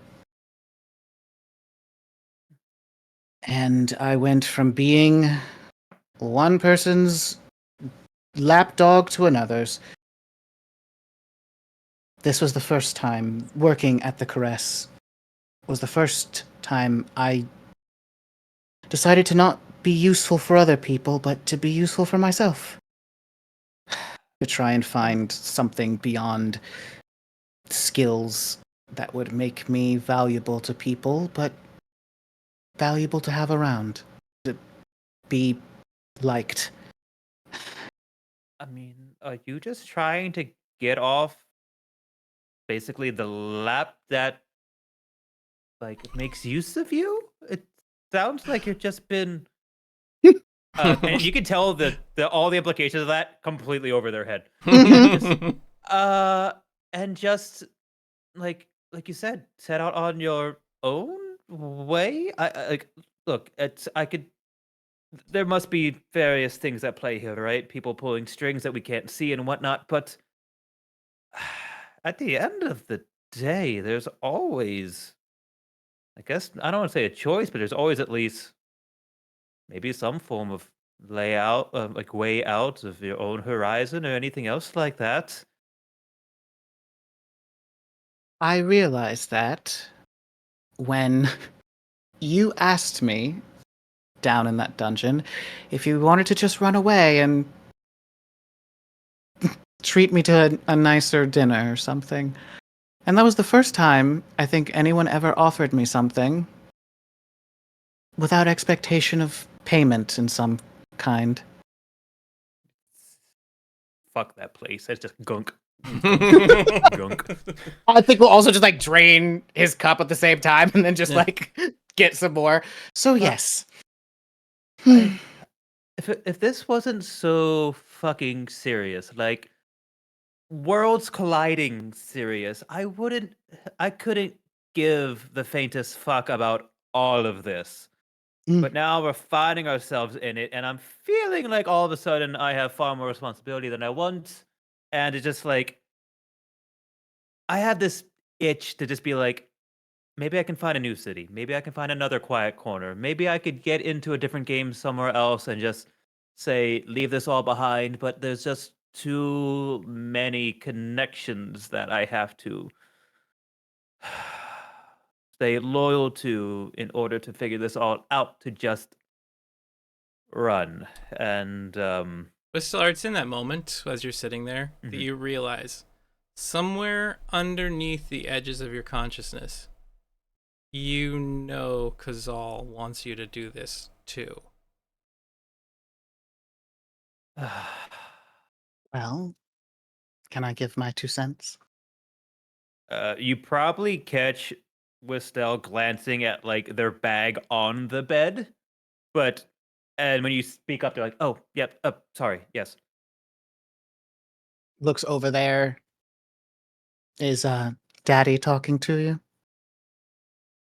In a way, yeah. Like, ever since I made the pact, it's like I gained another level of almost like ESP. Like it's like it's like I can feel someone else's desires underneath my own wordlessly, and yeah, something apparently I spoke about struck a chord with them. And don't get me wrong, they have plenty of other toys to play with, but some days I'm the favorite.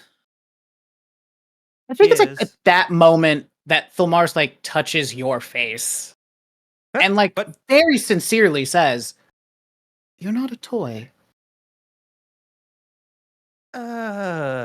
I like not to be, but it's just I make deals to try to get to the path that I want, but everything comes with a catch. And this is just the latest line of them after everything. Things are kind of looking upright. You can leave. You can run if you want. I wouldn't blame you, and quite frankly, I would be extremely sad to see these beautiful scales marred by death. But you are strong enough to handle this. It's just a matter of, do you want to? You don't have to want this. This is stupid and chaotic and mayhem, and if I was in any way, and like starts like motioning. I think it's at the scar on their neck. If I was free of certain pains, I think I could run, but someone is owed a very painful end. And as little love may be lost between us, my mother and father are in hell, and I don't want them to be. Yeah, I think we have the same road but different destinations in this juxtaposition of Oz. I never knew I was capable of this until the last 12 hours. I didn't know I could have cast things that are damaging and then also be damaged. It fucking hurts to be stabbed, all right? I've never known that. That was the first time. That motherfucker stabbed me like 3 times, and it was just like, haha, ka-cha-cha-cha-cha-cha-cha. And I'm like, and then all of a sudden I'm awake, and And I'm wrist deep in your gore. I've been in my number of bar fights, back alley things, all sorts of shit. The seaside of Baldur's Gate is a fucking cesspool, okay? But nothing has hurt like that. Oh my, like I said, I just I can't leave my family as much as I feel the pull and the desire and the temptation from everything. But I uh, until I am forced to turn away from it, I will be walking this road for better or for worse, even though like I said, if it wasn't for my family, I couldn't care. Well, I have 2 questions then for you. Hmm? Number 1, when this is all over, could I take you to dinner? And we be not bound together by death, violence, infernal objects, and even more infernal magic. I think Wisdell, for the first time in a long time, actually goes quiet first, even a breath. I think they're just meeting your gaze, and you can tell there is deep thought there. Like, and it's more of like an internal, not struggle, but like in a deep internal battle almost. And it's just they kind of like they let out a sigh and just, yeah, let's make plans and hope that we're alive at the end to actually see them through. And second, we'll like put down their cup. I know many different techniques to make the world go away if you so wish. I think you've had enough reality for the night if you are done. They put their like they kind of let go of the bottle. It kind of drifts in the bubble bath a bit, It's floating. and it's kind of like, for tonight, let's just be ourselves. I just want to relax, get to know you, and maybe I'll exercise that skill set a bit later. Okay. And the scene fades to black with the 2 of them sitting there opening the second bottle to hang out and have a pleasant evening together.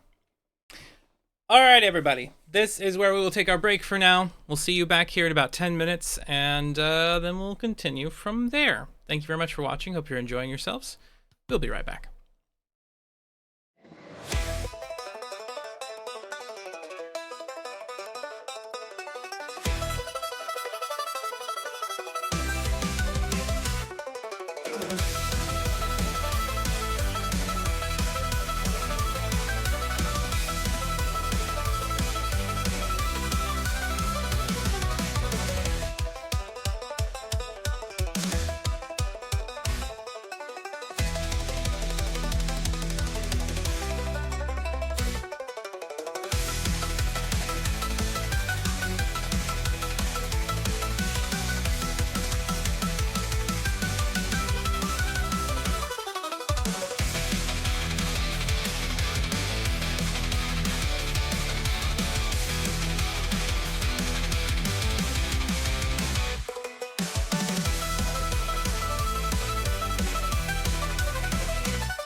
Hello all, we have returned. The Chaos Crew is back here for Hellriders continuing. We saw some touching moments between Tholmaris and Whistle. We saw Ness and Willamie bonding and getting musical instruments and trying to decompress after some horrifying events for a while now. So the Just evening, a Tuesday. the evening approaches. Everybody gets a long rest while they're here at this establishment. So go ahead and... Do I have like a long rest button? I feel like I have a long rest I was button. wondering. I'm not sure where If it's so, at, that would though. be awesome. Yeah. Let me see if I can find it while we discuss this. So there's While you're looking for your button, Mhm. does that panpipe fluty thing affect no, not Barty, because he's not the bard in this one. Willamie's like rest spell. Does the short rest She had, like, spell? the yeah. The Song of Rest? Yeah, my Song of Rest. It does not, because the Song of Rest just gives everybody a short rest. It doesn't really Oh. do Yeah. anything beyond Hey, that. no, I thought the Song of Rest just gives you an extra hit die when you're resting. Mm-hmm. It gives you a free hit die. It does. Yep. It allows you to heal. Yeah. So it only works on short rests. An extra Yeah. 1d6. Okay, fine. I was hoping to be like a buff or something. Like, you I got Nope. like that extra thing. napped. Nope, not that strong. So I don't see... Let's see, I'm going to type this in here. Can you do long rest? Unity. Fantasy Grounds. Unity. I was looking. I can't find any buttons for it. DM can do a rest. It's there. Okay, I think I see it. Unless this has been modified out of Unity. Ring bell, whisper, kick, unlock position. That's not what I'm looking for. Combat tabletop list. That's weird. Interesting. There are some different things I can do with this that I wasn't aware of. Oh, there you go. Party sheet. Did you find it? No, I was I think celebrating the fact that you found something you didn't know about. Yeah, I'm finding some interesting things, but none of these have anything to do with giving you all rests. How do you... Is this in the old way? DM open the character The sheet, old right click ways. portrait. There we go. Okay, so if I were to go like this with Ness and then click there, rest, and then long rest. Hey, there you go. There it is. I have found I it. feel so rested. Long rest. And you too, rest. Long 5E, rest. where Woo. universal health care is just a night away. True that. Oh, that's a almost dream. worse Your arm got than cut? descending into hell. Your arm got cut off? Long rest. You've You got all poisoned? Long rest. been long rested. Congratulations. Woo. So, 2 spell slots. deep into the evening, we find ourselves, Tholmaris. Your eyes snap open as you stare at the ceiling. You've been resting for a while, but it's now like 3 or 4 in the morning. Yep. And I'm making sure that Whistler is dead to the world. Whistle. Oh, trust me, But it not is just, literally. like like the most unflattering. Like I'm sure, like catty corner on the bed, hanging off, pillows, blankets everywhere, mouth open, tongue out, just snoring away. like Dragon snores with that. like bottles around me, and it's just like they are the definition of out. So you're like Anna from Frozen, but with booze. Oh, Exactly. 1,000%. They are gone. And we'll like get up slowly without, waking them up. And we'll just kind of rearrange them slightly so that they don't wake up sore tomorrow. Tucking them in. Don't touch that. As just Go ahead kind and of just touch like that though. says out and just like whispers out, "You are the strangest dragon I've ever met, and probably my first friend." Shut up, Mom. Shut Sleep up, Mom. As I will like get my stuff and the deck of cards and will exit the room silently. All right. Yeah, there's no chance of them waking I up. don't think you need to make a stealth roll unless you're hiding from individuals inside the tavern. No. In the elf song? Okay. So you sneak out of the room, you silently close the door, and just click it closed within, locked with the key. Ness, you hear someone exit the room next to yours. Would I have any reason to guess that this is perhaps Thalmaris? Mm-hmm. I'm gonna follow them. Okay. You wait a Silently. moment as Thalmaris makes it to the stairwell and 1,000, heads down. 2 1,000. You step out. Please give me a stealth roll, and we'll see. Thalmaris, give us a perception check. And I'll let you know when and if you discover Ness. Dirty 20. Dirty 20. Immediately? So I'm Immediately. going to say, with how much I am you really know, emotionally thrown off for buying something. with Okay, how much like you know of each other. processing. My fault. Thalmaris, you step out. You take a couple of padding steps past the door that Ness and Willamy are currently behind. Mm-hmm. And you take a couple of false steps forward just to see. And then as you turn and watch, the door opens and Ness is right there. Fuck. Hi, Hi. Rhea. Where are you going? I believe there is a person of a less than 10-fingered persuasion to give a delivery to.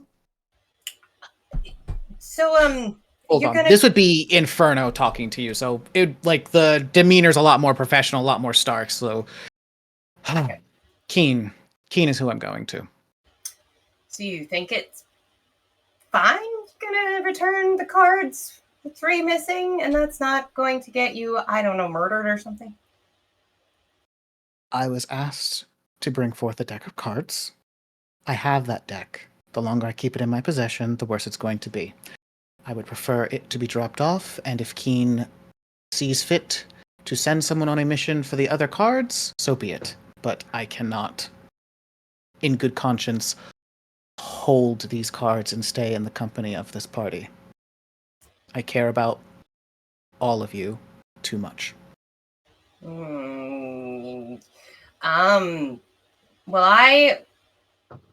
So yeah, internally, the Ness is thinking, well, I will probably the person charged to kill you. It's brain. I will go with you, as that is my job.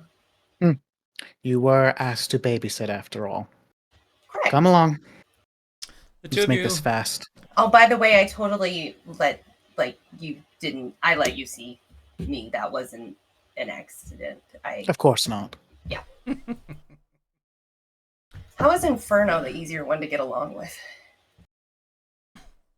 So you make your way out of the elf song. You head out into the streets. You round a corner in an alleyway, go to an access point in the hatches that lead to beneath Baldur's Gate city streets. You make your way to the entryway from the location underground. You knock 3 times, stop, wait 1 time, wait 2 times, and the door slides open. You see one of the individuals that's set there to guard, full mask on, can't quite tell who they are, just kind of nod and gesture inside. And you Do I know who they are? Probably. Give me an insight.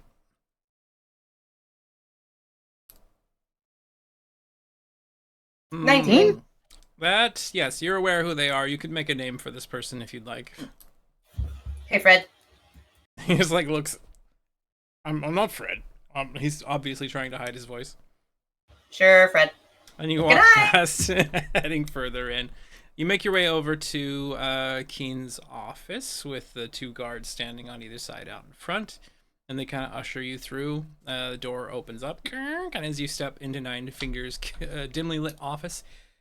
You feel a tension in the office as soon as you step inside.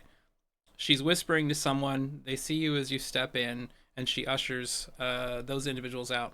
As you both step inside the room, she turns to her retainers and looks at them, and then just looks towards the exit, and all of them leave. So it's just you and Keen. The flickering light of a nearby lantern casts long shadows across the room. You see piles of documents and oddities cluttered on Keen's desk.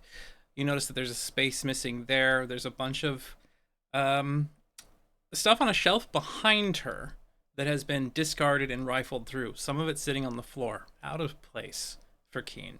Ness, you recognize the shelving that you took a locket from, completely scoured, where someone has been looking for a missing object. So, she turns as both of you walk into the room. You're back. She has just this barely contained irritation dripping from her voice. She reaches for a small box on a desk nearby and opens it and slides it towards you.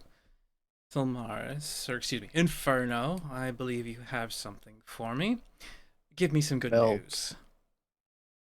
We'll produce the deck of cards and put it into the box, but will not break eye contact, as he said. Is it 3 or 4? 3. There are 3 cards missing from your deck. 3. 3 cards missing. She immediately grabs the pack out of the box and lifts it up. And you see her like twist it and almost frantically start flipping through the cards. And then she fans them out on her desk. Kind of, so you can see like all the different suits and the images kind of reflected off her eyes as she slams one hand down on it and stares at the 2 of you. You were supposed to bring me the full deck. Where are the missing cards? This is how he found it. They found it. Sorry. I can't be sure. It was already scattered when I got there, and I only counted the 51. I imagine that whoever took the driver down there took those 3 cards. She like pulls the cards back together in hands and lifts them up without the one card that I needed. The one thing that could make all of this worthwhile. This is worthless to me. And she just throws the cards across your chest. They kind of scatter across the floor. You can keep them. She just like glares at mostly at Thalmaris and mostly at Inferno at this point in time. A frustration kind of boiling over. Do you have any idea what you've cost me here?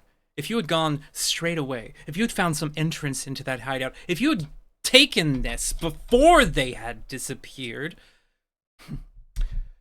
time, effort, the resources wasted, and as if that wasn't enough, her voice kind of drops down further into an almost whisper, a menacing one as she leans closer to both of you. My prized locket was stolen right from my office. The only thing more valuable to me than that missing card. All while you were out there fumbling around. She leans back and you can see her hands like move down to the daggers on her hips. Tell me, does anything ring a bell here? Do either of you know where my things are?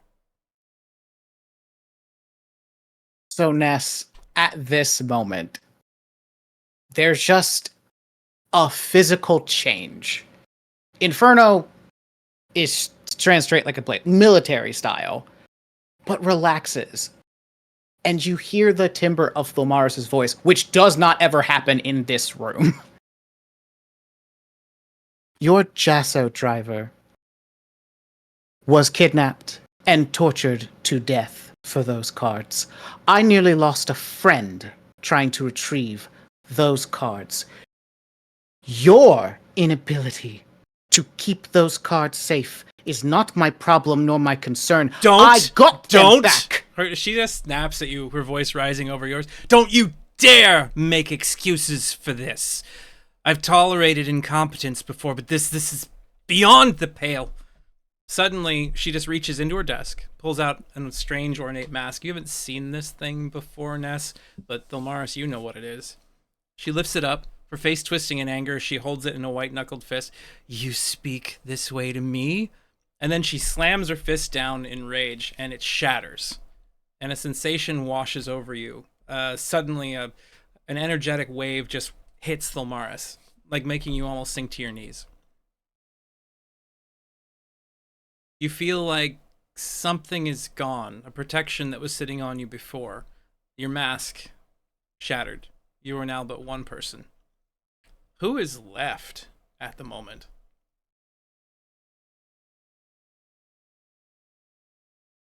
Getting their bearings, standing. It's not a military posture. It is a relaxed stance as he just tosses his hair behind his ear. These scars are a reminder of my failure to recognize that I am my own person and worthy of respect. You asked for those cards, and you were given those cards. I am not responsible because others lost things. Now, if you wish to contract me to get those cards for you, I will happily do so, and we can consider our alliance dissolved at that point. You see, like, Keen grab a few of her throwing knives at her hip and begin swirling them around her fingertips as she stares at you. And for a split second, you can see a murderous intent in her eyes. Someone doesn't come into her office. Someone doesn't speak to her like this. Ness, please give me an insight roll. Okay. I would also, so as part of something too, it doesn't interfere with what you're doing. For the very first time ever, Ness is also going to, I don't know if it's part of this insight or no one, find Keen's weak spots.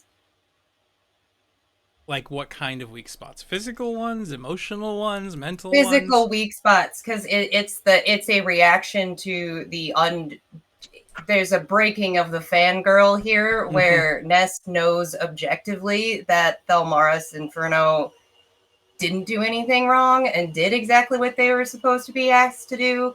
And Ness has always kind of done the mental gymnastics of like that Keen is murderous but fair, and that like that this has broken the line, and also that Ness cares about Thelmaris' his well-being.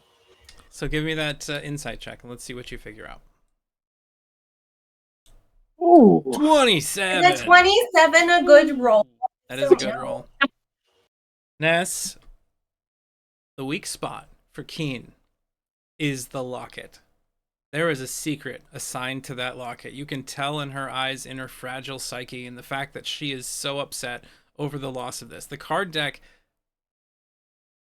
there's something related to that locket involved in the card deck. She needed a magical spell, something very powerful, to deal with the locket, whatever that is. It might warrant trying to figure out more about this locket, but first you need to escape where you are. You do recognize that she is behind a desk. It's going to take a little bit to get over here and murder you. She can throw a bunch of daggers. You've seen her murder people from across like vast distances for someone with throwing knife skills. So physically, You don't see a chink in her armor at the moment that you could take advantage of.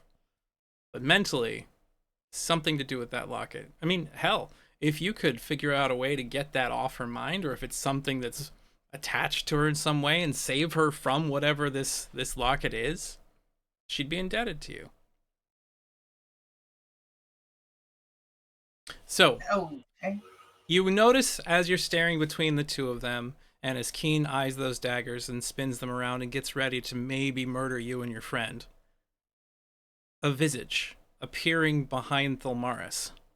A draconic face kind of manifests in static sparks behind him for just a moment before it fades away. As Keen looks into that thing's eyes and she sees it, she looks back. You see her like twist those daggers one more time, collapse them into her hand, and then sheath them. Fine. I lost my temper. But I do still see potential in you, and in you, Ness. Sure, you followed him, you brought him here, you did what you were supposed to, but the job is left unfinished. Find the missing card, and my locket. And whoever's responsible for both of these things going away, make them die in a violent way. When that's done, you and I are through, Thulmaris. And Ness, you will become a lieutenant of mine. Yay! I don't care how you do it, just get it done. Remember, this isn't just about you, it's about the guild, the reputation, and what I stand to lose. Don't fail me again. And take those cards with you, I want them out of my sight. She just kind of like waves to you to leave. We'll just pick up the deck, and Thulmaris strolls out of the room.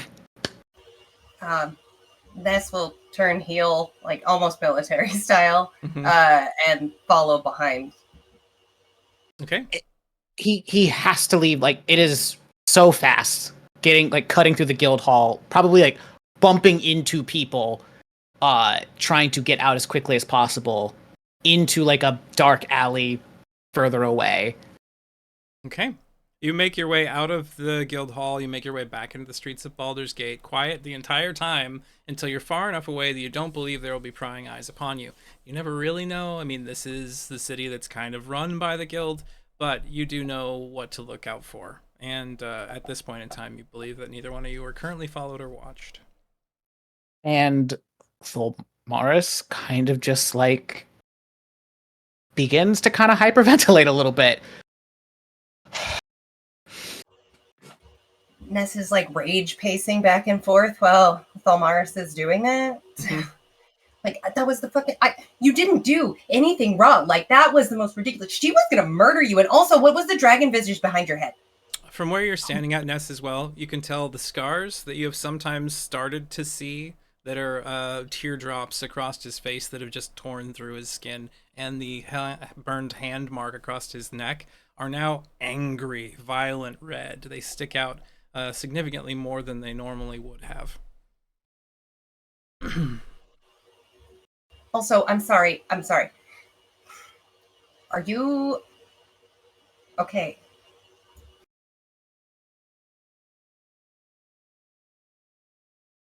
They're all going to see it tomorrow. What? These scars on my face. Ness, you can tell immediately that Thulmaris has lost the protections that were afforded him by Keen. And snapping to the forefront of your mind, even though you knew who both Inferno and Thulmaris were, you can see the wanted posters not more than 15 feet away from you, with the way Thulmaris currently looks on them. Wanted for murder. Okay. She's gonna squat down, take off her backpack, open up the flap, and get her disguise kit out. Makeover. You immediately move over and try to cover up and adjust. I don't do it with that. I just look at Thulmaris and like, eh.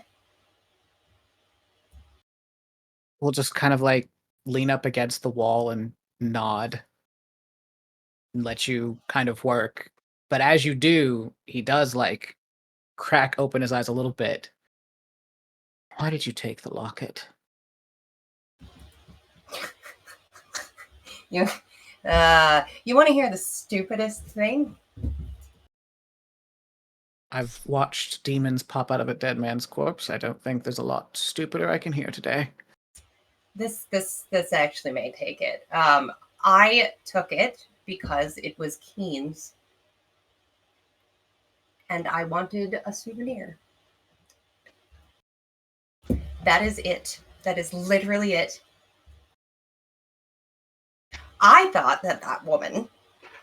What? You need to pucker, honey. Give me it. I thought that, yeah, like murdery or whatever. Like we all do a little murder here and there, right? Like, but I thought that there was a righteousness in her leadership that, I wanted to be. I wanted to convey. I wanted to make her proud of me. And I ever tell you, I don't have a mom. I mean, I do. I'm sure I came from somewhere, but I don't even have a dad. Like I just got adopted by a random dwarf pirate. And gnome pirate. So Keen, gnome pirate, sorry, Dad. So when I found the guild and I found Keen and she took me in and she thought I had some sort of potential and I'm seeing this person up here, I thought that's family. That's what family. I found my family. Seems like I was naive. And that is why I took the fucking locket. Stupid, right? Give me a hard time. It's totally warranted. I I'm can't dumb. give you a hard time. I got these scars because my husband died and I couldn't stand the thought of being alone. And I gave myself and my skills to a man who would eventually sell me to a devil. I know how naive a person can be and where that naivete may lead you, and you can put so many blinders on because they are so dazzling, but light can blind you if it is too bright. Yeah, stop crying because you're going to make makeup smear. Yep. Well, What is in that locket that has... I have been with her for 3 years, and I have never seen her that upset before. What is in that locket? I'm not sure, but I'm pretty sure it's very important to perhaps her existence. And I would open it, but I don't feel that I should take it out here or open it here. I believe it's yeah. Solve that problem later, behind closed doors. You have Perhaps not been in able. hell. You've not been able to open it, although you have. Oh, right. Although I have tried also to open it, and I can't open it. That's another thing. It's magically 2 heads secured. Well, 2 heads are better than 1. Maybe we can find a way in. Can I ask you a question, since you have hung out with these folks longer than I have? Ask away. Wistel is a jeweler and magic, Mm-hmm. but this is sensitive.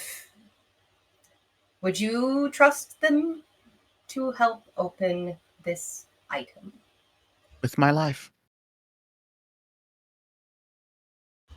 Okay. Did I just say that? You did You just did. say that. Just small little notification. Also, you're done. You look fantastic. You're gonna have to keep your temper down a little bit because these things seem to like literally burn when you're upset. I will tie the scarf around my neck again. I can keep the ones on my sternum covered, but the ones on my face, I just don't want to lose what little friends I have made. Do you think any of us give a shit about a wanted poster? I have a collection of 5 or 6 of my very own. Valen is going to one day find out about Elian. And I don't imagine that will be a very violence-free day. And I will have deserved it. If I can take a thing from today and turn it into a positive, people can surprise you. I hope so. I'm also the reason why Wistel's family has been taken to hell, and How's that if now? I'm Wistel, their family lived in Elturel. Do I know that you're responsible for Elturel? I'll fill you in. I was the one who created the proto-ritual that is most likely the reason why the whole city is gone. You knew that Thilmaris Inferno was involved in some sort of demonic situation that caused murder to happen, and that was part of there, and the Fist found out about it. You did not know that Thilmaris was Elian Lightward from Elturel, and that the reason that the city went down below was partially their fault. Okay, so that ties it into the information that I heard before about Alien Lightward and Correct. Gideon Lightward, your Yes. father. Yep. My father. His father. So what do I call you now? Thilmaris. Elian is gone, and I think it's high time that Inferno says goodnight as well. Well, Thilmaris, shall we head back to the hotel with our friends? I think we kind of have to call them our friends now.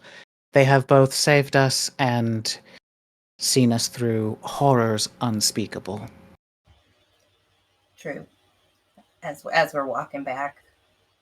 Did I tell you I bought something? The scene fades. We move over to Willamie, currently resting in bed. Willamie, you fell into a little bit of a restless slumber. You're exhausted. You were pained. You needed to heal after the injuries. It was nice having a friend who provided you the panpipes that allow you to create some interesting noises. At some point, you had drifted off. And during that point, your mind was racked by nightmares. You saw your family having their wildwoods entangled in hellish fire. You see friends that you grew up with a long time ago that have kind of since disowned you since you didn't follow the druidic path, chained and struggling behind demons with large whips of fire, walking them across the desert sand towards an encroaching army. And you saw Catastrophe Jones tied to a table and having a dagger shoved through her heart, where it was cut out and a red gem was placed in the center instead.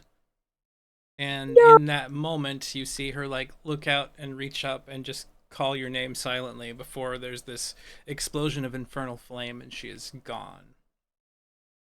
You see her. I'm not happy about that. You see her arrive in a different location. The sky is lit with a gray-red flame. The sands around her feet seem to be moving of their own accord, and there is a liquid-like material floating across just the surface of it, and she's sinking down into it. And as she sinks, you see her starting to melt away, and she's reaching up in pain. And you snap to, sweating profusely, feeling sick to your stomach, looking around the room. No Ness. The door's closed. The room is undisturbed. Windows closed. What do you do? She clearly needs people right now. So I think she's going to go go next door to see if Fulmaris and Whistle are available. Knock on the door awakes you in a slightly drunken stupor, Whistle. It's early hours. It's like 4, almost 5 in the morning. Sun is just starting to rise a little bit. You're nursing a slight hangover. We don't need room service. Thank you. Whistle. No disturb. Do not Whistle. disturb. Turn down. Not needed. Okay, bye. No, it's me, Whistle. I mean, I can not turn down your bed, and that's fine. I just can I come in and talk, please? One second, and you hear a mixture of like boom, bang, boom, boom, bottles rolling, bottles snapping, like shit, fuck up, son of a mother. Sound of shattering glass.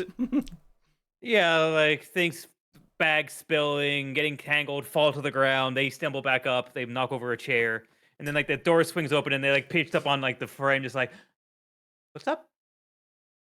Like completely in nothing but underwear that it's like on backwards that they threw on. I think Catastrophe might be in hell, and I think we might have to go find her. And Willoughby would just throws herself into your arms. I think there's a lot of catastrophe in hell. That's kind of with the territory. No, my friend, the other bard.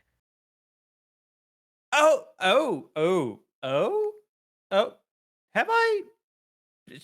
It's been a long night. I'm sorry. If it helps, like 40 members of my family are in hell too. We definitely need to go to hell. Unfortunately, yeah. And for the once in my life, I actually think someone telling me that is probably the legit thing to do. But I think one way or the other, we're gonna have to find a way down. I just don't know if it's gonna be now, later, while we're dealing with this whole thing, while we're dealing with Baldur's Gate, while we're not. I don't know, but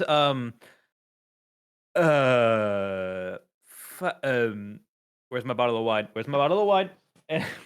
And it's empty. you see, Crap. yeah, it's just like son of a.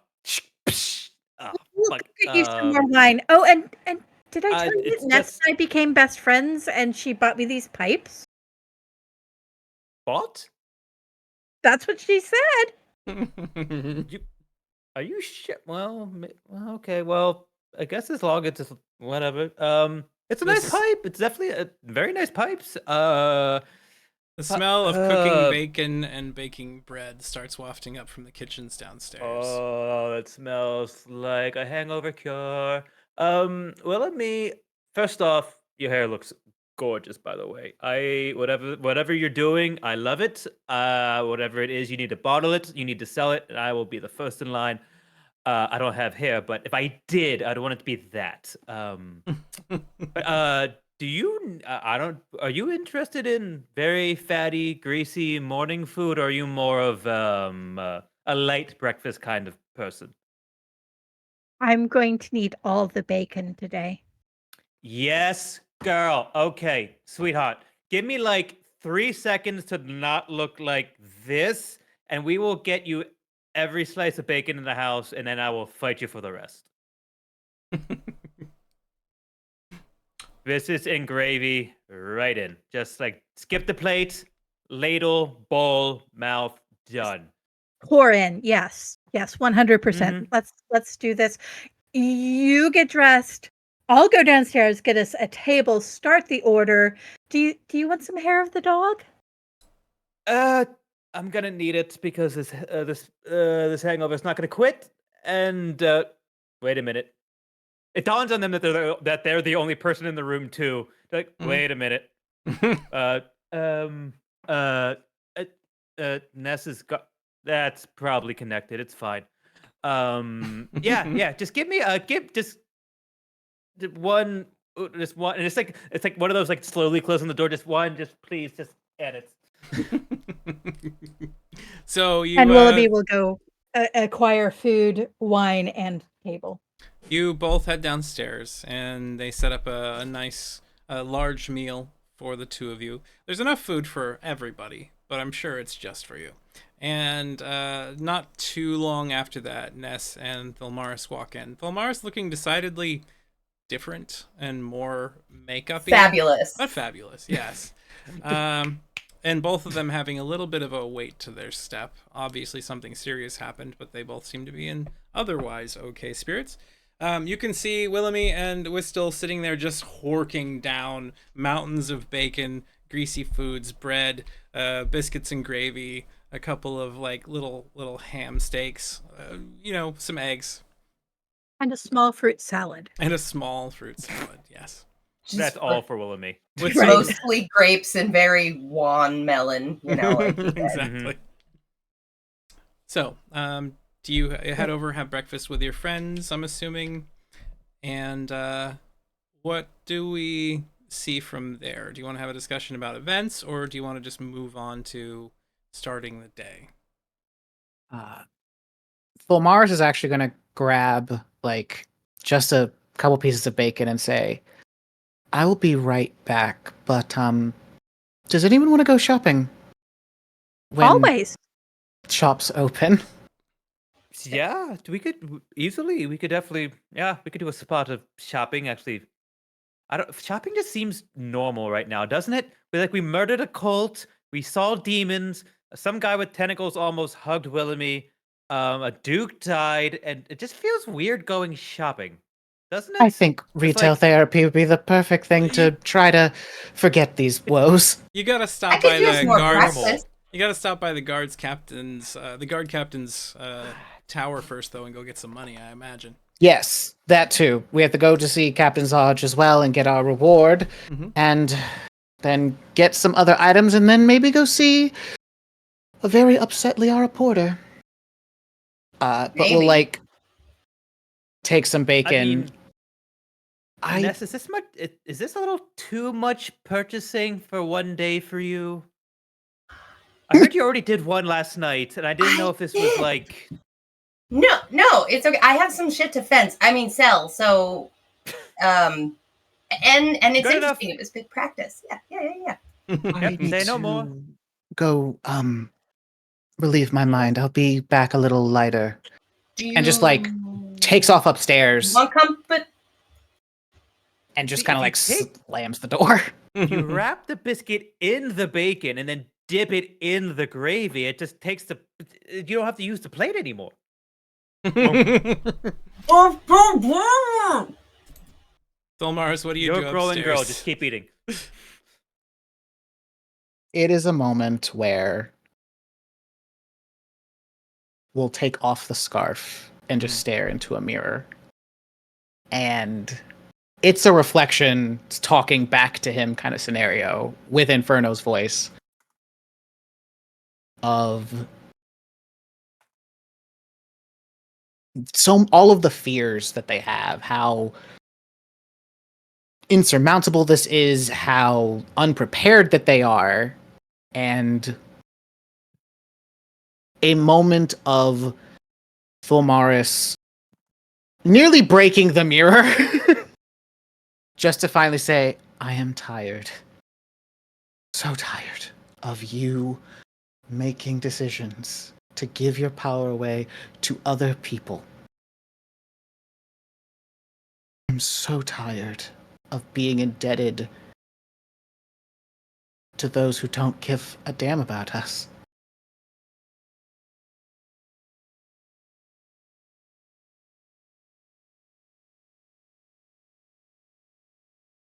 Elian left because he was broken. He used me to get from El Terrell to here without stopping and broke us both. And you reformed me because you could not be strong enough to keep us alive, to give us something of purpose or direction. I think it's time that I be the only one in charge for now. And a wave of their hand as the reflection just stops talking to them. The reflection And stops talking, and you're staring into it. You see the morning light starting to glow brighter through the window as the sun rises from east. And as that bright light seems to fill the room, a fog fills the glass of the mirror in front of you. Almost like a morning dew hitting it and suddenly causing it to become difficult to see through. Your visage, that of you seeing yourself, starts to cloud over. And you hear a voice that is very similar to something from your history. And it says, "I'm glad you found yourself. You are a strange individual. I find you fascinating and concerning. Tell me, who do you think you are?"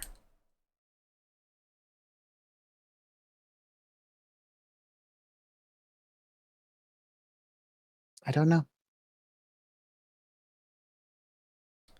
I'm curious to find out.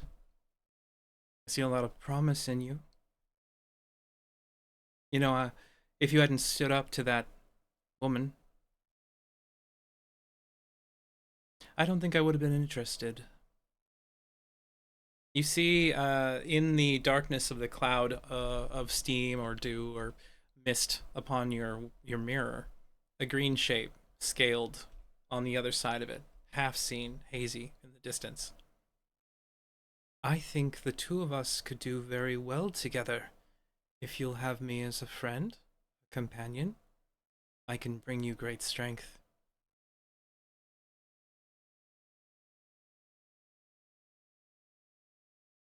And there's a second where he wants to immediately accept the deal, but pulls back for just a second.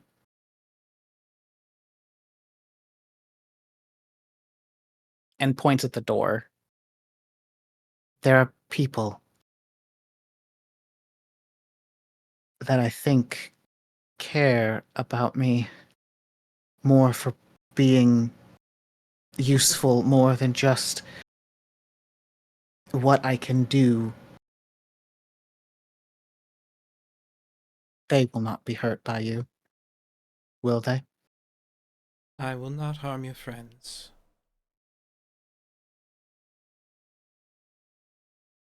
But I And will what do you- harm your enemies. Together, the two of us can bring about the retribution you need on those that have caused you fear in the past. Together, there will be no more reason for fear or doubt. There will be clarity. There will be vengeance.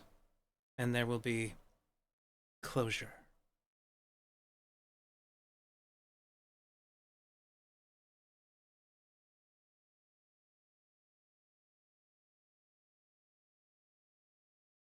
All right.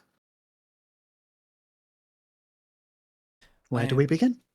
I am glad to see you willing, and I am excited to see how things go. And in that mirror, that fog, it starts to clear up as you see the face of a green dragon, a young drake, no wings yet, on the other side of the mirror looking at you. It mirrors your movements.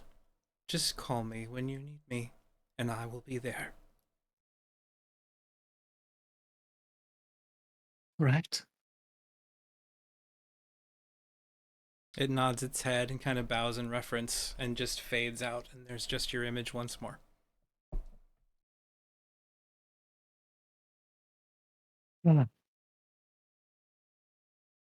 Strangest 24 hours I've had. But let's make the most of this new life. And we'll return back to everyone with just a slight more spring in his step.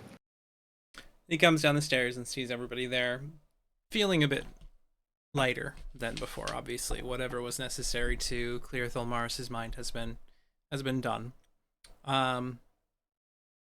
Ness, you see a presence seemingly at Tholmaris's side. Ephemeral, it bears resemblance to a serpentine creature about the size of a large dog. and it kind of curls around his legs as he goes and sits down. She's gonna square up, like, her BFF, just not saying they're friends, but like one would if their BFF just started dating some, like, new person that one was the suspect of. Mm-hmm. And I'm looking at it, so I'm not being coy directly. So if Thalmaris is looking, would know I'm looking and seeing.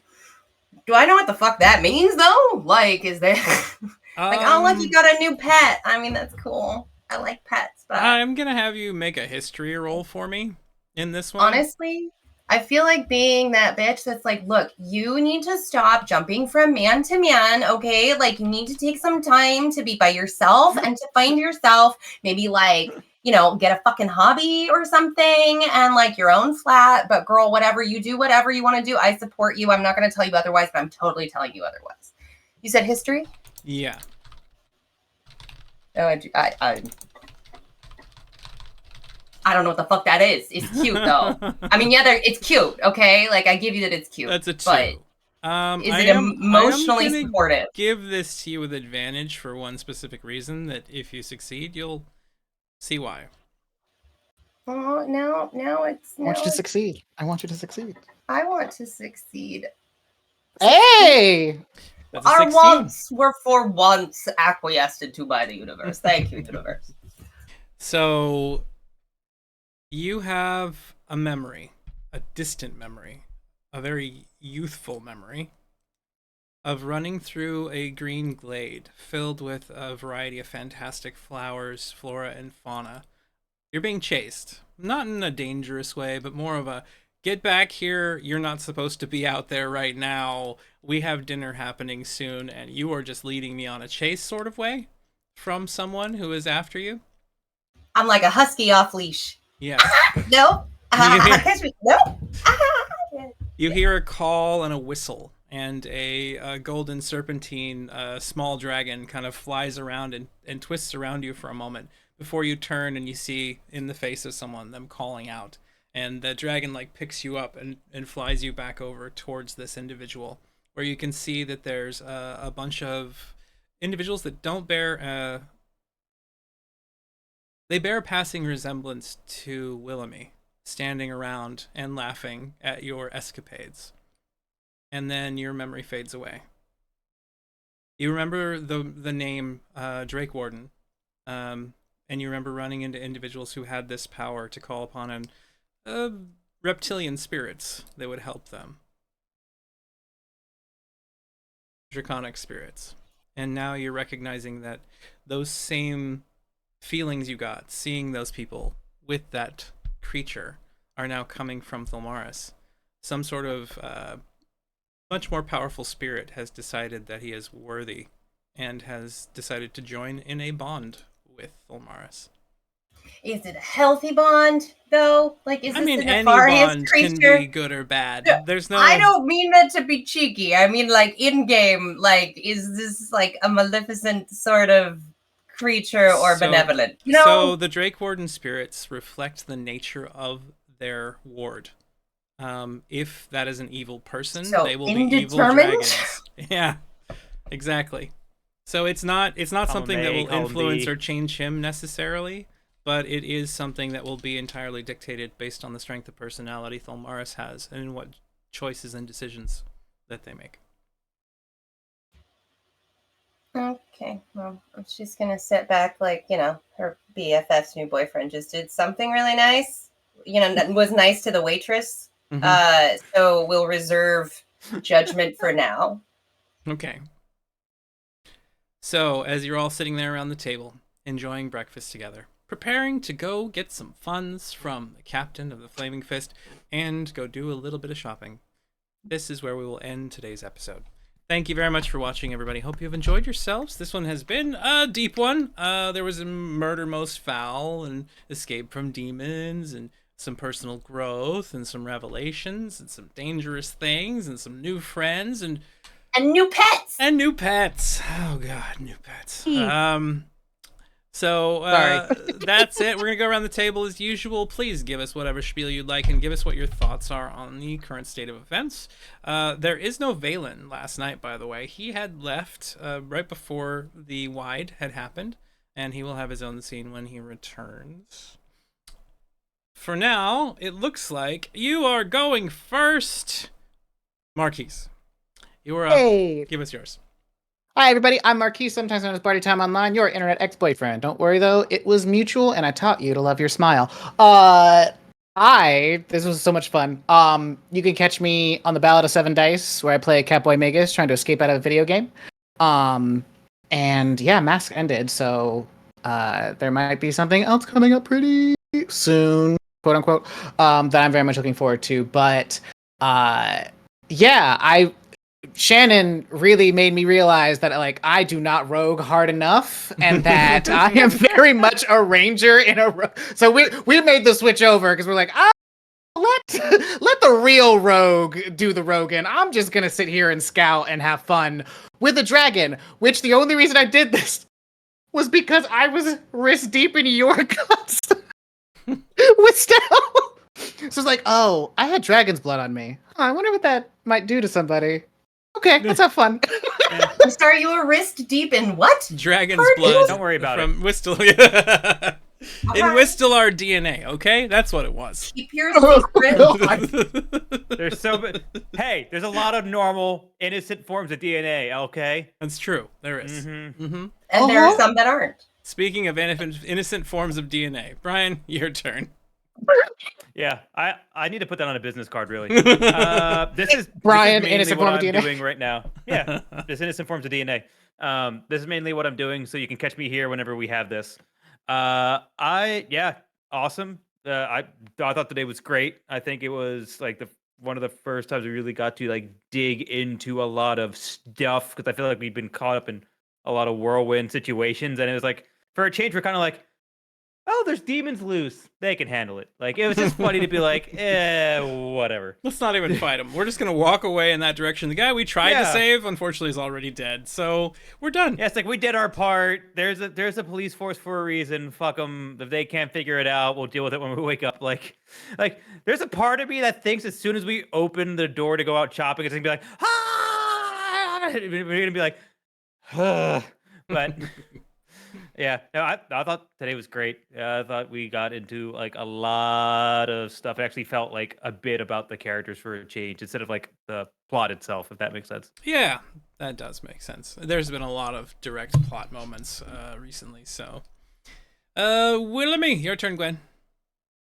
Hey everybody, I'm Gwen, also known as McSherry, usually over there in the chat when something's going on, but on the days of this wonderful game, I get to be, I was going to say on camera, not on camera currently, but soon, again, on camera. Mm-hmm. Yay. Yay. Yeah, I thought this was a great session. We got to learn a little bit more about some of our characters and motivations and histories and possible futures. And I love this role-playing stuff. That's all there is to it.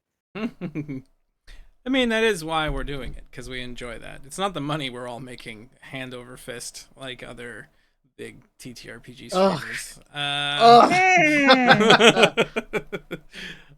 Your turn, Shannon.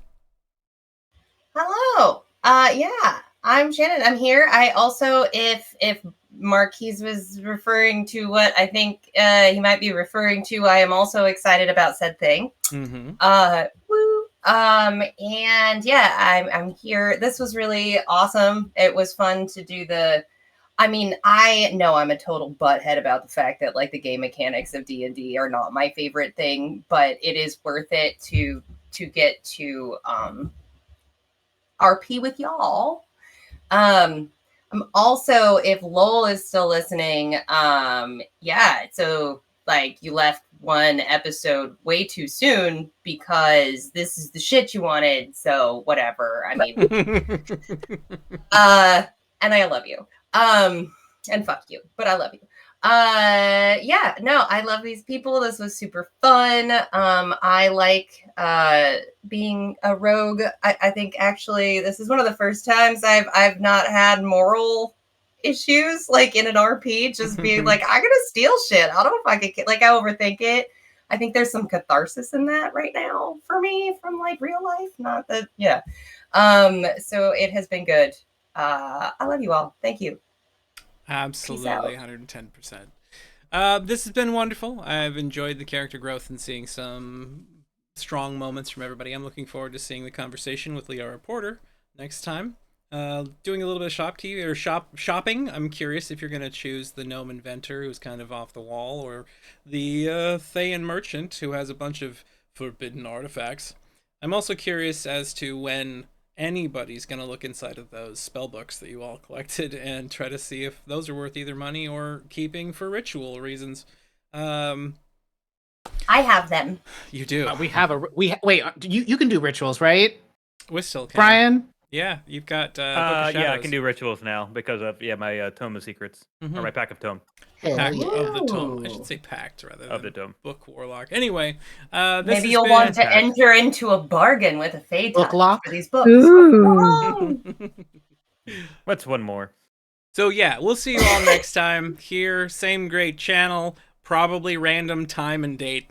But until then, Chaos. we intend it to be 2 weeks out from today, which would be the 17th, Saturday, the 17th, unless something happens and we suddenly need to play it earlier or later or soon, some other, whatever. Ish. Ish. Bye, everybody. Bye.